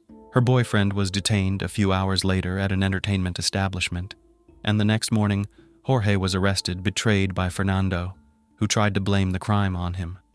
It is noteworthy that it was Gonzalez who first began to testify, hoping that cooperation with the investigation will benefit him and help to mitigate the sentence. Meanwhile, Alejandro hired the best lawyers for his daughter, but realized that she will not be able to escape punishment. At the same time, he began to deal with Vasquez's inheritance, intending to take it for himself. Since the will had disappeared and the heiress was facing a long prison sentence, he claimed that he and Elizabeth had never divorced but simply lived apart, remaining legally married. Meanwhile, Ernesto Vasquez, Alita's grandfather, decided to visit his favorite granddaughter in prison to look her in the eye, as he could not believe that the girl he had known and raised since infancy could commit such a horrible act. However, Alita behaved arrogantly, shouted, insulted the older man, and stated that she did not wish to see him again. This encounter upset him greatly, leading to a heart attack from which he was unable to recover and died 6 months later. The Vasquez family was unable to prove the existence of the will left in Ernesto's name, as the document disappeared from Elizabeth's office and the notary's database, seemingly taken care of by Alejandro. All documents and references to the couple's divorce also mysteriously disappeared, giving Alejandro the right to claim the deceased's inheritance. The trial and the verdict. Despite attempts by Alita, Fernando, and Jorge to shift the blame onto each other, the investigation successfully reconstructed the events of that fateful evening and established the role of each participant in the crime. It was also proven that the trio acted in a deliberate conspiracy, which greatly aggravated their guilt. A decisive role in the trial was played by the testimony of the maid Maria, who stated that Alejandro had threatened her, demanding that she give a different version of events, but she refused to comply. In May 2012, the court found all 3 defendants guilty. Initially, the prosecutor had requested that each participant in the murder be sentenced to 30 years imprisonment. While the men pleaded guilty, Alita continually played the victim. Fernando and Jorge were eventually sentenced to 28 years each, but Alita's trial was delayed. Alita claimed that the perpetrators were hired by relatives on her mother's side, who fabricated the inheritance story in order to take possession of Elizabeth's property and money. Her father held the same version of events. Attempts to declare Alita mentally ill and susceptible to manipulation by criminals also failed. This strategy, proposed by Alejandro, was to send her to a psychiatric hospital instead of prison, declaring her insane and incapable of fully and solely inheriting his wife's estate. Finally, in December 2012, the court delivered its final verdict, sentencing Alita to the maximum term of 30 years in prison. To this day, she and her accomplices are serving their sentences in prison. As for the disputed inheritance, its fate remains unresolved. In the spring of 2021, Alejandro died without becoming the only heir. The Vasquez family, through the court, seeks to exclude Alita from the list of claimants to Elizabeth's property, citing the fact that she is in prison for murder. Currently, the main claimant for the inheritance is Maria Movilla, Elizabeth's mother. In November 1997, the Nists from Trenton, New Jersey, were gearing up for their annual cruise tradition, a practice they had cherished since their wedding 6 years prior. Julie, 29, and her husband Tim, 40, decided to switch things up this year, celebrating Christmas during their voyage. Their main goal was to strengthen their bond, so they left their 1-year-old daughter, Katie, with grandparents and headed to San Juan, Puerto Rico on November 1st to board their cruise ship. George Skiadopoulos, a crew member, was immediately struck by Julie's vibrant and attractive presence. Teased by a colleague that she was out of his league, George wagered he could romantically engage with Julie. Although just a junior engineer, 22-year-old George, freshly out of college, carried himself with enough poise to intrigue Julie. He misrepresented himself as the captain, exaggerating his age to 28 and fabricating achievements to impress her. Julie and George quickly grew close, meeting daily on deck, engaging in captivating conversations. Julie, swept up in the cruise's romantic ambience and George's charismatic tales, didn't realize his true identity. Tim, accustomed to his wife's sociable nature, observed their interactions but felt no jealousy. One evening, amid a lively party on the ship, George invited Julie for a tour of the ship. Initially hesitant, she eventually agreed. In the deserted engine room, a spark ignited between them, culminating in a kiss. However, their relationship did not progress beyond kissing for the duration of the cruise. Back home, Julie confided her feelings to a family friend, Tony, expecting her attraction to fade since she and George would likely never meet again. Unexpectedly, George, the captain, sent Julie a message. Their daily phone conversations soon followed, with George insinuating that Tim wasn't worthy of her. Tim occasionally caught them talking, but trusted Julie enough not to probe further. Torn between her stable family life and the thrilling new emotions George stirred in her, Julie became distant from friends and even cold to her daughter. Concerned, Tim noticed the changes in her. Hoping to rekindle their connection, Tim planned a surprise 30th birthday party for Julie on January 3rd, 1998. It was a lavish affair attended by many friends. Julie's request for another cruise on a specific ship and date was her ploy to reunite with George. Reluctantly, Tim agreed, and they embarked on February 13th. On that voyage, during a dark night, George won the bet he had made with his crewmates. Julie's intimate encounter with George during the cruise left her head over heels. Back home, she excitedly confided in Tony, a close family friend and godfather to her daughter, Katie. Tony struggled with the burden of keeping her secret, later admitting this to Julie. Despite the risk of exposure, Julie decided to secretly meet George, for whom she yearned intensely. She concocted a family vacation pretext, bringing along her mother and daughter. Julie had to confess her secret affair to her mother, facing her disapproval, but she was undeterred. Initially, they went to Florida, but on March 26, 1988, Julie left her mother and daughter behind to continue her romantic escapade with George in Puerto Rico. Upon returning, Julie's communication with George became almost public. They talked incessantly on the phone and exchanged risky love letters via email. Julie even recorded videos showcasing her life for George, all under her husband Tim's nose, with whom she continued to live and spend his money. She also resumed partying and drinking. Tim couldn't help but notice the changes in their family dynamics and suggested seeing a marriage counselor after 7 years of marriage. During their first session, Julie announced her desire for a divorce, which Tim opposed due to their shared business interests that were generating significant income. Julie knew she needed finances for her plan to move to Greece with her daughter and start a new life with her lover, who was due to serve a compulsory 20-month military service in Greece.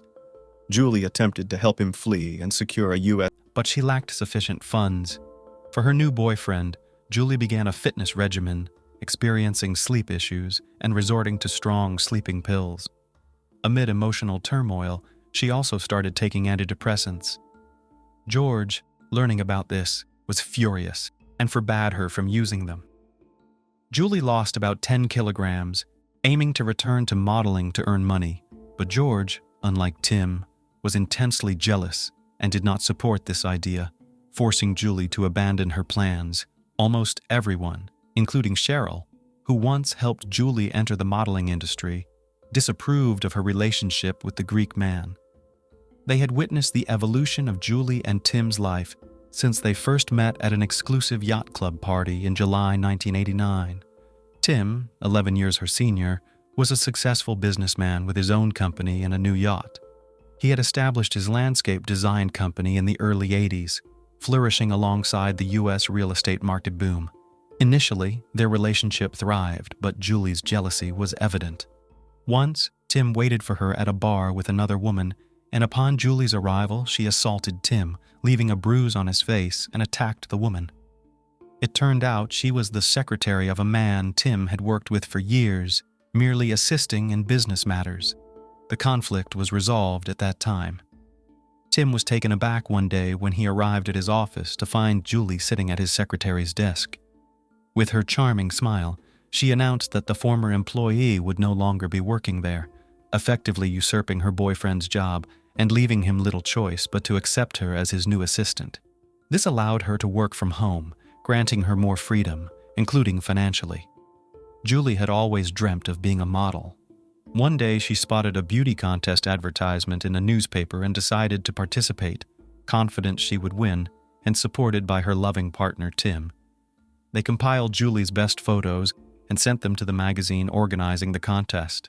However, it turned out to be a scam by the publishers to obtain free photos for their men's section at the back of the magazine. Julie eagerly awaited a response from the publishers about the contest, but it never came. Determined, she visited the magazine office and confronted the editor about her prize. He accepted her photos and promised to feature them in the next issue. Julie shared the story with everyone, preparing for the competition. The event took place at an elite hotel with 12 finalists, including Julie. Despite her efforts, only one judge voted for her. However, this experience helped her befriend the magazine editor Cheryl, leading to Julie becoming the magazine's face and appearing on billboards across the city.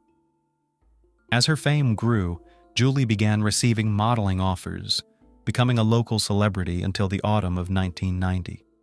She still worked for Tim and won some smaller beauty contests, but struggled on the larger stage.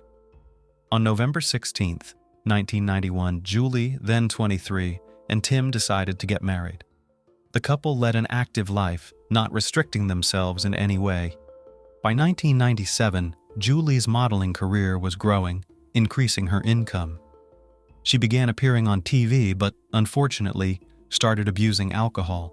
Their marriage had its ups and downs, but they generally maintained a mutual understanding and love.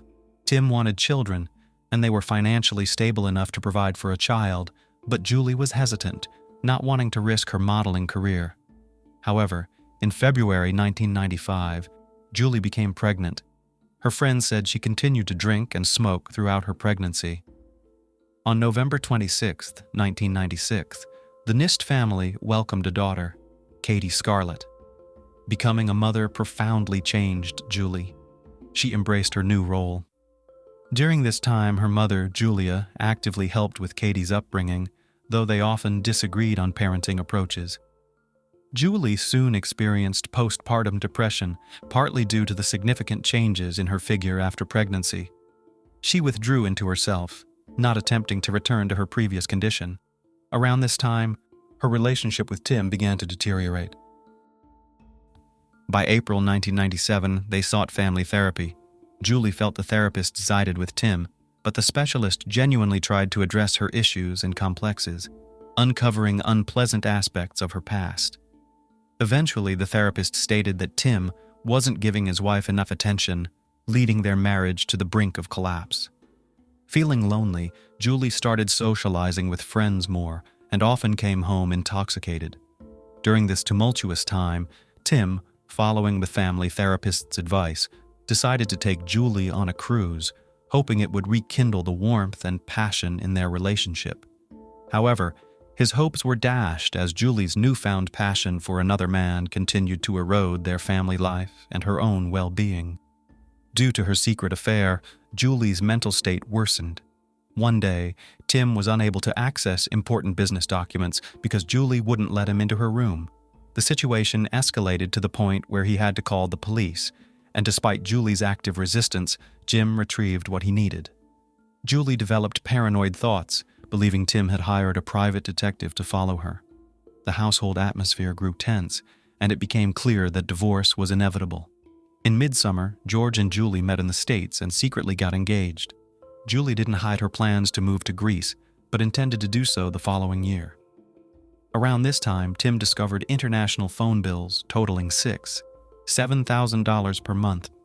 He finally realized his wife was having an affair with the cruise ship engineer and had been communicating with him behind his back. Furious, Tim decided to divorce Julie, eager to sever all ties with her. In response, Julie tried to restrict Tim's access to their daughter, aiming for full custody to freely move to another country, but Tim resisted. As the couple tried to sort out their issues, Julie's new lover George announced he had quit his job and was coming to visit her in New Jersey. The continuous arguments and conflicts with Tim stressed Julie to the point of hair loss, but she believed it was due to being apart from George. She also became jealous of George's interactions with other women and demanded constant contact with him.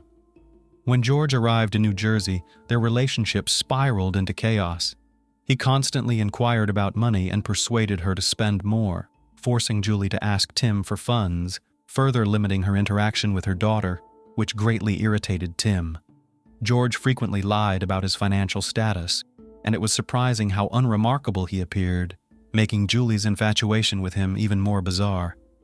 Friends and family strongly advised Julie against the relationship, unable to comprehend how she fell for a balding, unemployed, hopeless man with bad teeth, who was also manipulative and extremely jealous. Nonetheless, Julie was smitten. She even planned to use her divorce settlement to finance George's hair transplant and dental work. When Tim learned of all this, he was furious that Julie was involving their daughter in the situation. He threatened that if she tried to leave, he would take Katie and Julie would never see her daughter again. This threat seemed to somewhat cool Julie's ardor. She even told friends that her relationship with George had ended, but it didn't last long. Within weeks, she went to Greece with George to test their relationship. They met his parents, and Julie was thrilled with the weekend, hiding her marital status, daughter's existence, and modeling career due to George's parents' religious beliefs. Back home, Julie dreamed of finalizing her divorce and starting a new life with George. On December 6th, she received the divorce decree and was ready to leave the home she shared with Tim. She left Katie and checked him to a hotel where she used large amounts of drugs. On December 8th, Julie traveled to Greece to get married and start a new life with George. George quickly convinced her to open a joint bank account, citing his lack of knowledge of the Greek language. Blinded by love, Julie deposited $80,000 into the account, giving George another $18,000 in cash for additional expenses. All her money. After that, she disappeared without a trace. On January 8th, George called a friend of Julie's to inform him that Julie had disappeared. He said they were supposed to meet outside a McDonald's for a meal, but Julie never showed up and he waited for hours. With no cell phones, he was unable to contact her and reported her missing to police. A short time later, Julie called the same friend and told him about her longing for Kathy and problems with her fiancé. The friend assumed that Julie was planning to leave George and return soon, but Julie never returned to the U.S., and George's call raised serious concerns. He claimed that Julie had disappeared without her passport, allegedly left in her car, and then taken away by the police. However, he could find no witnesses to confirm that the police had taken the passport. It all sounded very dubious, so the friend turned to Tim, the only one who could help. Tim immediately realized that his ex-wife was in serious trouble. She had last contacted relatives in the U.S. on January 7th. There had been no word from her since then, adding to the fears. The police began combing the neighborhood, interviewing possible witnesses, but Julie had no acquaintances in the new place, so they questioned her relatives in New Jersey and looked into her background. Julie Scully, daughter of Julia and John Scully, was born on January 3rd, 1968. She developed a very close relationship with her father, willing to do anything for his approval. Father and daughter spent much time together, often going fishing. However, On November 10, 1969, Julie's younger brother, John Patrick Scully, was born, drawing all the parental affection, leaving Julie feeling neglected. Julie's mother hailed from a Native American reservation in New Mexico, one of the largest tribes in the United States. Life there was challenging with no electricity or running water, high unemployment, and rampant alcoholism and drug abuse. This led Julie's parents to send her to a boarding school at age 12, hoping to provide her with a better life through English education. Upon reaching adulthood, Julia moved to the city, attempting to adapt to mainstream American life. While working at a psychiatric facility, she became entangled in the world of drugs. During this time, she met a police officer named John in 1964. Their romance blossomed quickly, and they married on July 2, 1965, just 2 days before their anniversary. John later became a patrol officer in one of North Philadelphia's most dangerous neighborhoods. Julia fell pregnant and gave birth to a daughter. John lovingly cared for his daughter, often leaving Julia feeling isolated from the family life. She kept her drug addiction a secret, though her erratic and unpredictable behavior occasionally surfaced. Her situation worsened as she delved into more dangerous drugs. Meanwhile, feeling constantly tired and unable to quit without experiencing severe withdrawal symptoms, Julia soon fell pregnant again, and a younger son joined the family. Already depleted, Julia Scully found it challenging to care for him. In 1973, during a bout of depression, she overdosed on sleeping pills. John found her in time and called for medical help, saving her life. This incident brought her problem to light within the family, complicating matters further. Once a beautiful Native American woman, she now resembled a shadow of her former self. Another suicide attempt followed, but again, she was saved. The turmoil within her parents' relationship didn't go unnoticed by the elder daughter, who was 9 years old at the time. On Julie's birthday, her father abruptly left, leaving behind his wife and guests. He was having an affair and sought escape from Julia's addiction, which repulsed him. He stayed only for the sake of their children. His mistress arrived to pick him up, and both Julia and their daughter saw them as they followed John out. John's blatant disregard for the secrecy of his affair deeply hurt both his daughter and wife. Julie blamed herself for her family's troubles, unable to understand the situation's true nature. Julie, who had always been an excellent student, started facing academic troubles. She became popular among her peers and fell into a bad crowd. Her attendance and performance at school declined. Seeing this, her father decided to transfer her to a new school in Kensington. At 12, Julie's attractiveness garnered a lot of attention from boys.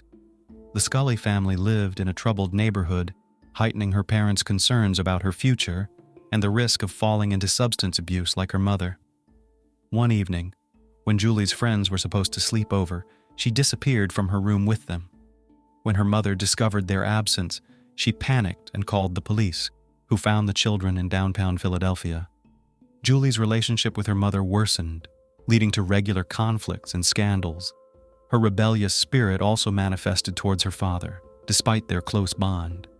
As a police officer, he always knew where and with whom his daughter spent her time. Seeing his wife's failure in raising their children, he took custody of them while sending Julia to rehab for drug addiction.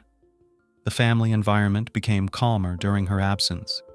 Despite Julie's efforts to please her father, her rebellious spirit grew as she matured.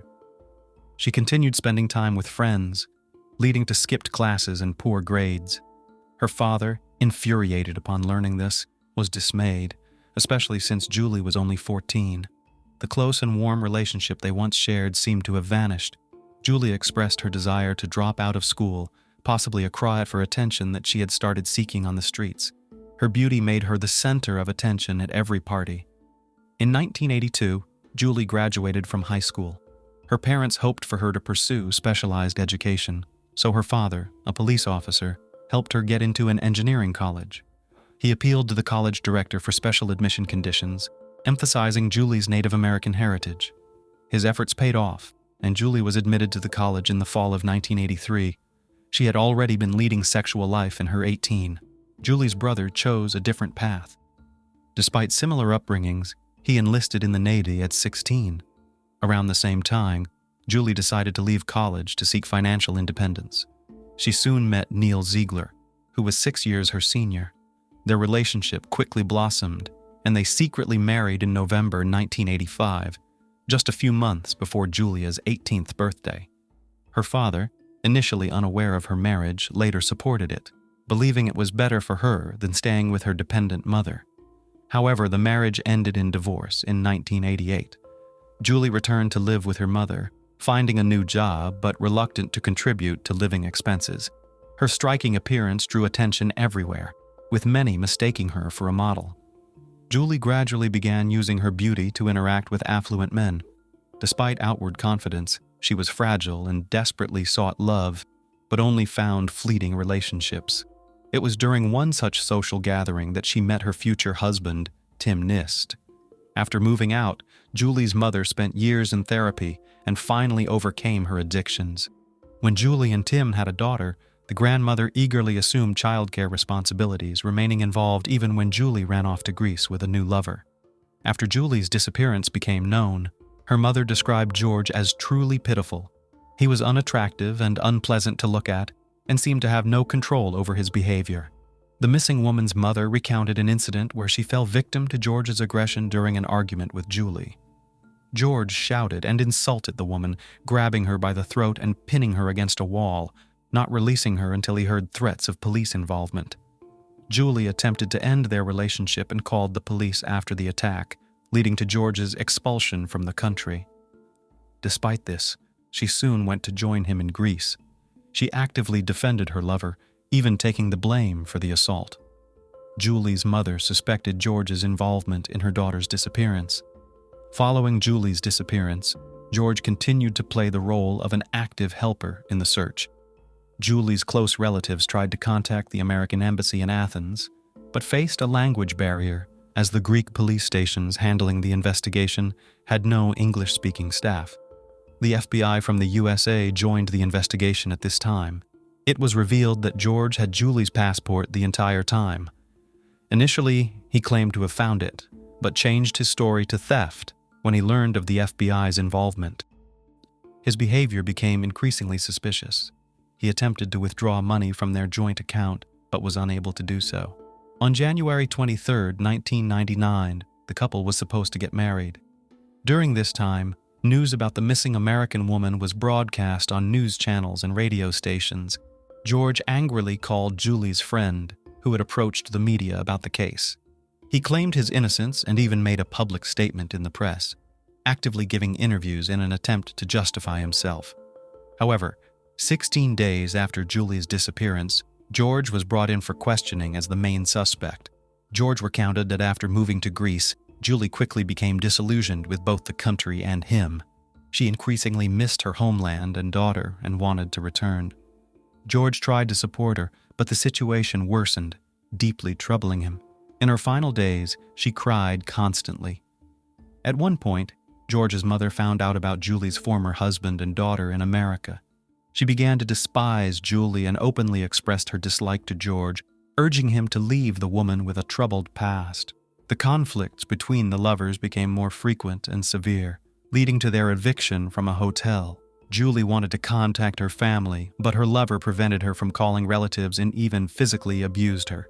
The police learned that George's mother suffered from schizophrenia and often stayed in a hospital due to her issues. George inherited some of these problems. He had an inflated self-esteem and always behaved arrogantly. He could manipulate others, which was noticed by the missing woman's relatives and friends. At the slightest disagreement, he aggressively attacked his lover.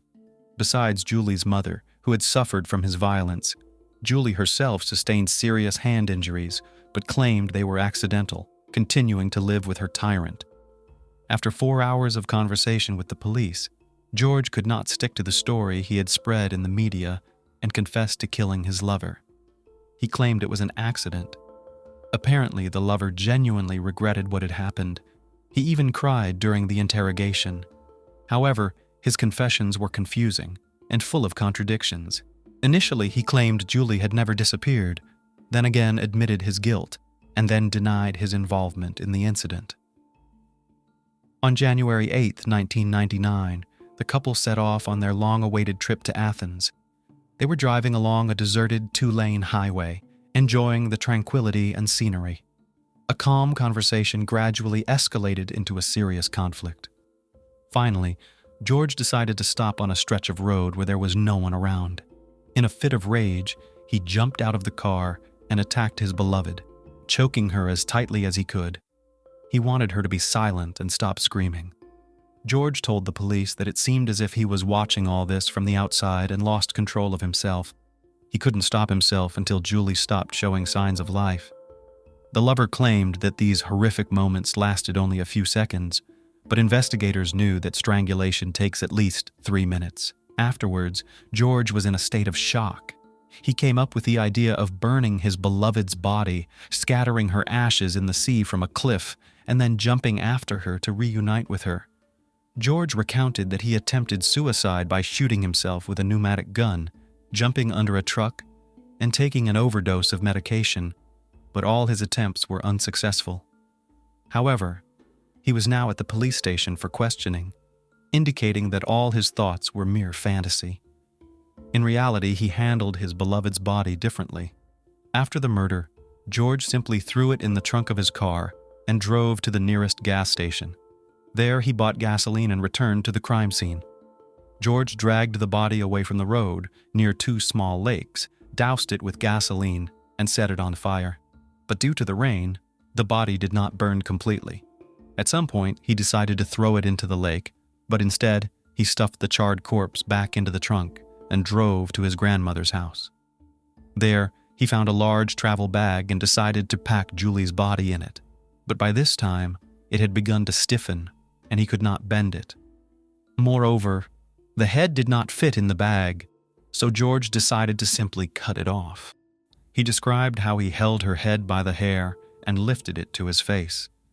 He remembered seeing terror in her eyes, but she still remained beautiful, so he kissed her on the lips before packing the body in the bag. Then, he burned the bag and threw it into a swamp, leaving the head behind. Later, George drove to Kavala, where he threw Julie Scully's head into the Aegean Sea.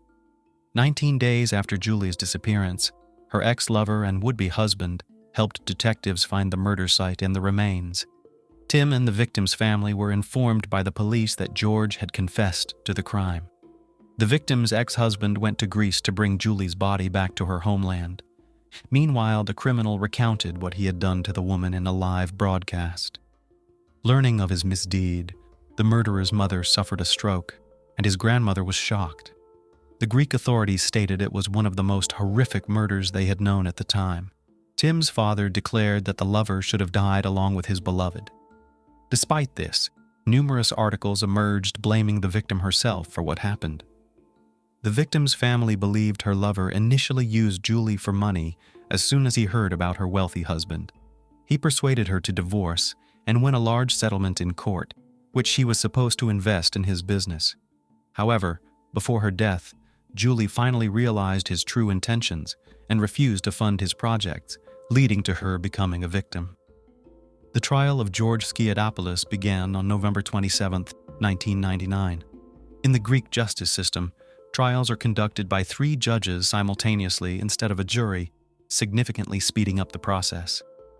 Additionally, there were no defense witnesses present at the hearings. George gave horrific confessions that lasted about 5 hours. His lawyers tried to argue insanity, citing that the criminal's mother suffered from schizophrenia, and he might have inherited mental problems. Meanwhile, the accused himself requested the death penalty, although capital punishment was prohibited in Greece. Eventually, on December 6th, the court unanimously sentenced George Skiadopoulos to life imprisonment without the possibility of parole on all charges. However, the Greek justice system was not perfect. In 2002, George appealed, claiming he was insane at the time of the murder. As a result, his sentence was reduced to 23 years with the right to further appeal. By 2007, the criminal was released and now lives with his new family in Kavala. In the United States, Julie's ex-husband, Tim Nist, became a pillar of support for all her relatives and friends. Despite her betrayal, He proved to be a dignified man who took on the responsibility and organization of Julie's funeral. After the funeral, Tim was given a diary of memories about his ex-wife for their daughter Katie. Written by Julie's friends, the entries tried to portray her life from a bright and kind perspective. When her daughter grows up, she should know that her mother loved her and was a wonderful, beloved woman. Love is a complex emotion that can be a beautiful and constructive force. But recklessness can sometimes cloud judgment and lead to dangerous actions. In most cases, people can realize the reality in time and protect themselves. Unfortunately, Julie's circumstances were different. Her story serves as a reminder that safety and well-being should always be priorities in everyone's life, even in matters of love. Domestic violence, unfortunately, was not uncommon at all times, and often victims, for various reasons, prefer to silently tolerate this attitude to themselves, and the domestic tyrant, feeling his impunity, can overstep any boundaries. The worst thing in such situations is that children can become victims. A few years ago, the case of young Tylee Palmer shook the whole of Australia with its extraordinary cruelty and monstrous coincidence of circumstances, when a child from one dysfunctional family fell into another family, even more terrible and cruel. The girl's birth mother, trying to protect her only daughter from her tyrant husband, gave her to another family out of the best intentions, but as it turned out, she put Tylee in the hands of death itself. The case under consideration is quite complex and ambiguous. There were several criminals, and all of them were members of the same family. At the same time, the investigation came to the conclusion that almost all of them were victims of domestic tyranny themselves. And now I will tell about everything in order. A girl from a dysfunctional family. Tylee Alicia Rose Palmer was born in a small Australian town, Logan City, Queensland, in April 2003. Unfortunately, the conditions in which the girl grew up were far from ideal. The head of the family abused hot drinks, was a man hot-tempered and aggressive. He repeatedly beat his wife in front of the child and at times got to the daughter herself. The girl was constantly under stress, lived in an atmosphere of fear and oppression. It is not surprising that over time she began to regularly run away from home, so as not to hear the endless scandals of parents and not get under the hot hand of the father. About why the girl's mother, Cynthia Palmer, did not leave the man who abused her and her daughter, we can only guess. However, instead, the young woman chose to give her only child to another family, believing that this would be better. Subsequently, Cynthia repeatedly stated that it was a forced measure and that she was very sorry about it, but at that time to do otherwise could not, because she herself was hostage to circumstances. But there is another version, told by neighbors of the dysfunctional family. According to some reports, Cynthia herself is addicted to alcohol. She tried treatment, but to overcome addiction was not so easy, and after another escape Tylee from home, when she was found wandering the streets on the other side of the city, the Palmer family seriously interested in child protection services. Representatives of the service visited the family home and offered help, and Cynthia did not refuse to have her daughter temporarily placed in a foster home. Given the environment in which the girl was brought up, it is not surprising that she grew up to be a difficult teenager with a difficult character. Therefore, finding her a foster family was not an easy task. She was constantly running away, loitering and begging on the streets, disobeying her guardians, doing everything in her own way. Tylee did not stay with her first two families for long because her foster parents simply could not cope with her. She did not commit any serious offenses, but she was periodically accused of lying. The girl wanted the comfort of home, but did not imagine what it should be. And any disagreement with the household inevitably ended with the escape of the child, the Thorburn family. In early 2015, it seemed that the perfect foster family had been found for Tylee and was ready to welcome her with open arms. The Thorburn family consisted of 4 people. Spouses Rick and Julia Thorburn were raising 2 sons, Josh, who was already 19 years old at the time, and Trent, who was barely 18. The family lived in a spacious 2-story house with a swimming pool located in a small country place in the suburbs of Brisbane. They owned their own horse farm, and Julia organized a private kindergarten at home, which was very popular, and local parents willingly trusted the Thorburns with their children. The family was considered well-to-do and prosperous, well-regarded in their home state, and trustworthy. In addition, they had indicated a willingness to take a troubled teenager into their care, which was rare. Child Protective Services decided that this option was the most suitable for Tylee, and in January, the girl moved into a new home. At first, everything went according to the usual scenario. The girl rebelled, refused to live with her guardians, and ran away from them several times, but each time the Child Welfare Service found her and sent her back. But as the months went by, Tylee seemed to calm down, accepted her new family, and got along with them. In reality, however, the outward well-being hid a real drama that soon spiraled into tragedy: the mysterious disappearance of Tylee. The girl studied in one of the local schools, which was located a few kilometers from the house of her guardians, so the foster father took Tylee to school every day and after school picked her up. She made a lot of friends in the new place, who spoke of her as a kind, cheerful girl, but she still dreamed of returning to her home and kept in touch with her biological mother and grandmother. Tylee also occasionally complained of discomfort and even fear, without specifying what exactly she was afraid of. On the morning of October 30th, 2015, Rick drove his car to school as usual and then returned home to do chores. But soon he received a phone call informing him that his adopted daughter had failed to show up for class. No one was particularly worried because the girl had run away many times before, but usually she returned in the evening or the next day. The guardians reported the incident to the police, and almost immediately the search for missing Tylee began. All members of the family willingly cooperated with the investigation and claimed that no conflicts that could provoke a runaway between them and Tylee for a long time has not been. On the contrary, the girl was in good spirits and looked quite happy. According to the head of the family, he took his daughter to school, as he usually did, and then drove back home and tended to the horses until he received a call from a teacher and reported the disappearance of the girl. His spouse and sons confirmed these words. The next day, the Thorburns created a social media page dedicated to the search for Tylee. There they posted information about her photos, the time and circumstances of her disappearance, as well as a description of the clothes she was wearing that day. The couple asked anyone who knew anything about Tylee's whereabouts to report it to them or to the police, but no one ever called. Police also searched the family's home and estate, but found nothing suspicious there. Although the behavior of the foster parents seemed too calm, they had essentially nothing to charge them. Soon, the search operation was joined by many concerned people, sincerely concerned about the fate of the girl. They combed the area, pasted flyers with her photos, and interviewed local residents, hoping to get at least some useful information. A discovery on the riverbank. After a week of unsuccessful searches, 2 fishermen turned to the police, reporting a terrible find. According to the men, on the morning of November 5th, they went to the Pimpama River, but after barely casting their fishing rods, they noticed something strange in the swampy, shallow water. As they got closer, the fishermen were horrified as they realized that their find was nothing but human remains.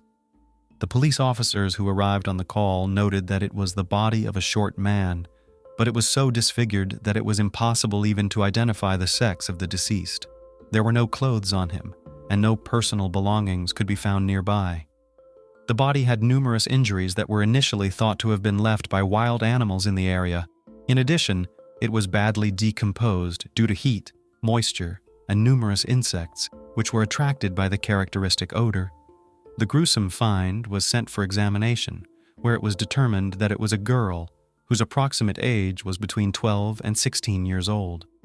Then the police collected information about all missing young people recently, and soon the corpse was identified. It was Tylee Palmer, which for almost a week the whole city was looking for. The cause of death was impossible to determine because the body had been in the water for a long time, but experts speculated that Tylee died of asphyxiation after discovering that her hyoid bone had been crushed. The most horrifying thing, however, was that the injuries, which were initially suspected to be animal bites, could have been inflicted by a person even before Tylee's death. It was immediately clear that Tylee's death was criminal in nature, so a criminal case was opened and a murder investigation was launched. But the investigation was moving very slowly because no serious leads could not be found yet, which meant that the process could take months or even years, or turn into another unsolved crime. The case quickly gained publicity, so to say goodbye to the dead girl came almost a quarter of the city's population. People carried flowers, soft toys, and balloons to the place where the memorial service was held. On November 14th, the body of young Tylee was cremated. Tylee's birth mother gave a series of interviews to reporters in which she openly accused Child Protective Services of criminal negligence that led to the tragedy. The strange Thorburns, the foster family, willingly cooperated with the investigation from the beginning, but their behavior raised certain suspicions. The last person to see the girl alive was supposedly Rick, but no one could confirm that he actually brought his foster daughter to school on the morning of October 30th. His spouse and sons claimed to have seen Tylee get into the car. Surveillance cameras along the route to the school also showed the car traveling in that direction, but no footage of Tylee leaving her guardian's car could be found anywhere. None of the teachers or classmates saw the girl that day, either at school or on school grounds. Tylee seemed to have vanished, although investigators had growing doubts that Palmer was even in the car. Family members occasionally confused their testimony about the events of that day, but insisted that everything was as it always was and there was nothing to portend trouble. Unchildren's secrets. As part of the investigation, dozens of children and teenagers were interviewed, with whom the deceased went to the same school and was friends. All spoke positively about her, but noted that recently Tylee had been worried about something, but she could not or was afraid to talk about it. A few days before the tragedy, Tylee asked a classmate to shelter her for a while. She said she was in trouble, and the guardians would kill her. These words were not taken seriously, and the friend, though she felt sorry for her, could not bring someone to her house for a sleepover without parental consent. The other girl mentioned that Palmer had told her secret. She was in love with the youngest of the Thorburn brothers, 18-year-old Trent. Moreover, she even bragged that they were romantically involved and would be together in the future.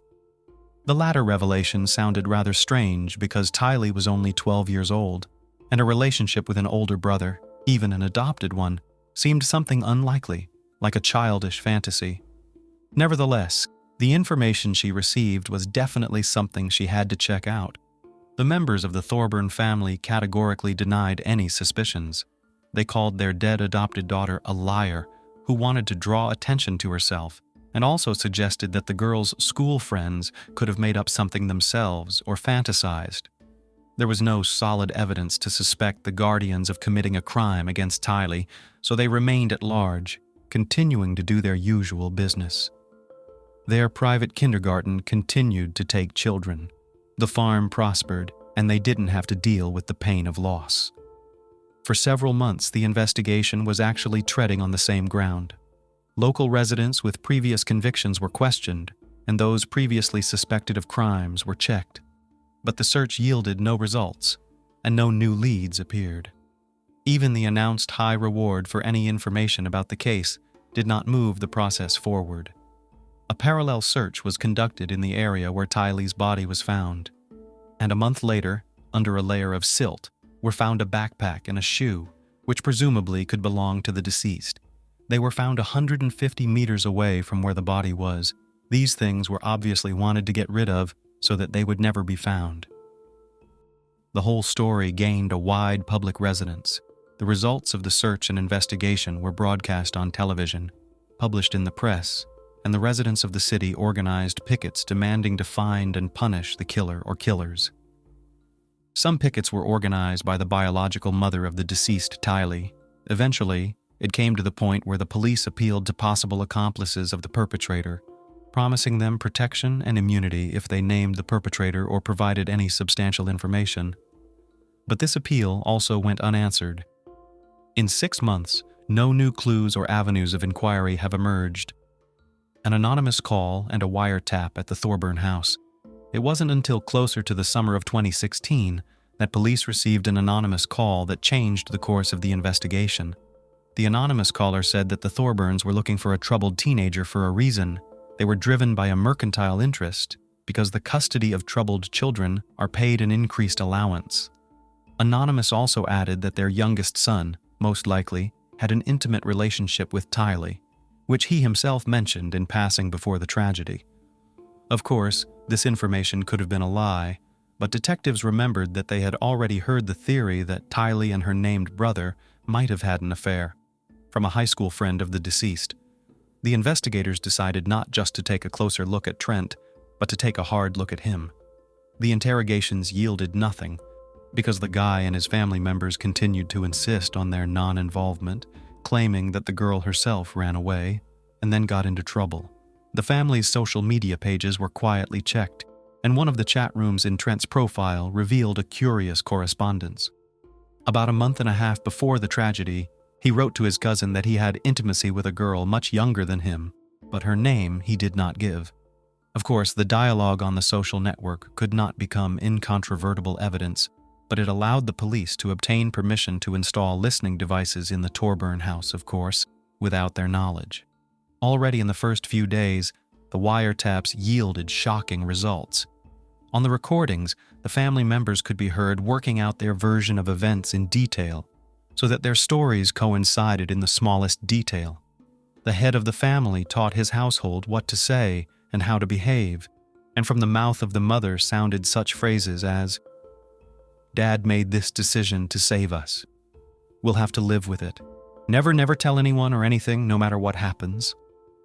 Several times Rick threatened his family members, and it was obvious that they were afraid of him because they knew that his father could go from words to action at any moment.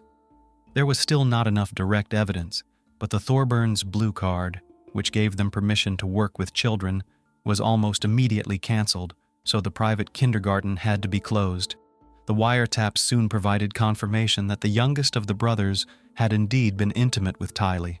In fact, it happened regularly for several months, and in October he told his mother that Tylee was showing signs of pregnancy. If this hunch had been confirmed, Trent would have gone straight to jail for having an affair with young Tylee. That's when Julia told her husband everything, and Rick decided to take matters into his own hands. On the day of the tragedy, Julia and her sons went to Brisbane early in the morning, ostensibly on business. It was supposed to serve as an alibi for them, and Rick stayed home with his adopted daughter. When the mother and heirs returned home in the evening, it was already known that the girl was missing, and the head of the family said that he had solved the problem without specifying details. Arrest and investigation. Based on the records obtained, all members of the family decided to re-interview, and the police also decided to search Rick's car, in which he allegedly drove his adopted daughter to school on the day of her disappearance. And then it turned out that the car was sold almost immediately after the tragedy. The vehicle was tracked down, and a detailed inspection of it revealed old washed-out traces of blood in the trunk. DNA analysis revealed that the blood belonged to the murdered Tylee. After that, the last doubts were dispelled, and the Thorburns were taken into custody. They were questioned separately, and Trent was the first to speak. It turned out that he had tricked Tylee into seducing him, telling her about his feelings, promising that they would always be together, and Tylee, in love with him, believed it, and even bragged to her friends at school that she was in a real relationship. But when she got suspicious about the pregnancy, she realized that the foster father could kill her, literally, and began to ask her classmates to take her in, at least for a while. Rick fought back the longest, but under pressure from evidence and testimony from his family members, he confessed to killing his foster daughter, saying he was just trying to protect his family. He had indeed strangled Tylee and afterward disfigured her body, hoping no one would ever identify him. The possibility of DNA testing, Rick somehow didn't think about. When the head of the family was formally charged with first-degree murder, he collapsed and was rushed to the hospital with a heart attack. There, doctors concluded that he had provoked the attack himself by taking a large dose of powerful drugs. They fought for his life for several days so that the perpetrator could stand trial and receive a fair punishment. The trial and sentencing of each of the family members. The investigation and trial was followed by the whole country, because the Tylee Palmer case became one of the loudest and cruelest in the last 10 years. Each member of the Thorburn family was found guilty, but their sentences were considered by many to be too lenient. For example, the eldest son, Josh, was sentenced to only 3 months in prison for perjury and attempting to obfuscate the investigation. The court took into account his sincere remorse and the fact that he was a key witness against his father and younger brother at the trial. Julia Thorburn received 1.5 years in prison for perjury and harboring her husband and son. At trial, she admitted that she was very afraid of her spouse and believed that he could also massacre her and her sons. The youngest of the brothers was sentenced to 4 years in prison, which many considered too lenient a punishment for seducing Tylee, perjury, and obstructing the investigation. In fact, the young man served only a little more than 1 year, after which he was released early. The head of the family, who dealt with Tylee in the most brutal way, was sentenced to life imprisonment. He himself pleaded guilty to all counts, noting that he was very sorry for what he had done. Rick kept repeating that he was driven by the desire to protect his family, but he himself does not understand how he could go to such a crime. After the final verdict, Tylee's birth mother gave an interview in which she said that none of the punishments for her daughter's killers she would have considered harsh enough, but the day of the verdict marked the end of her fight for justice.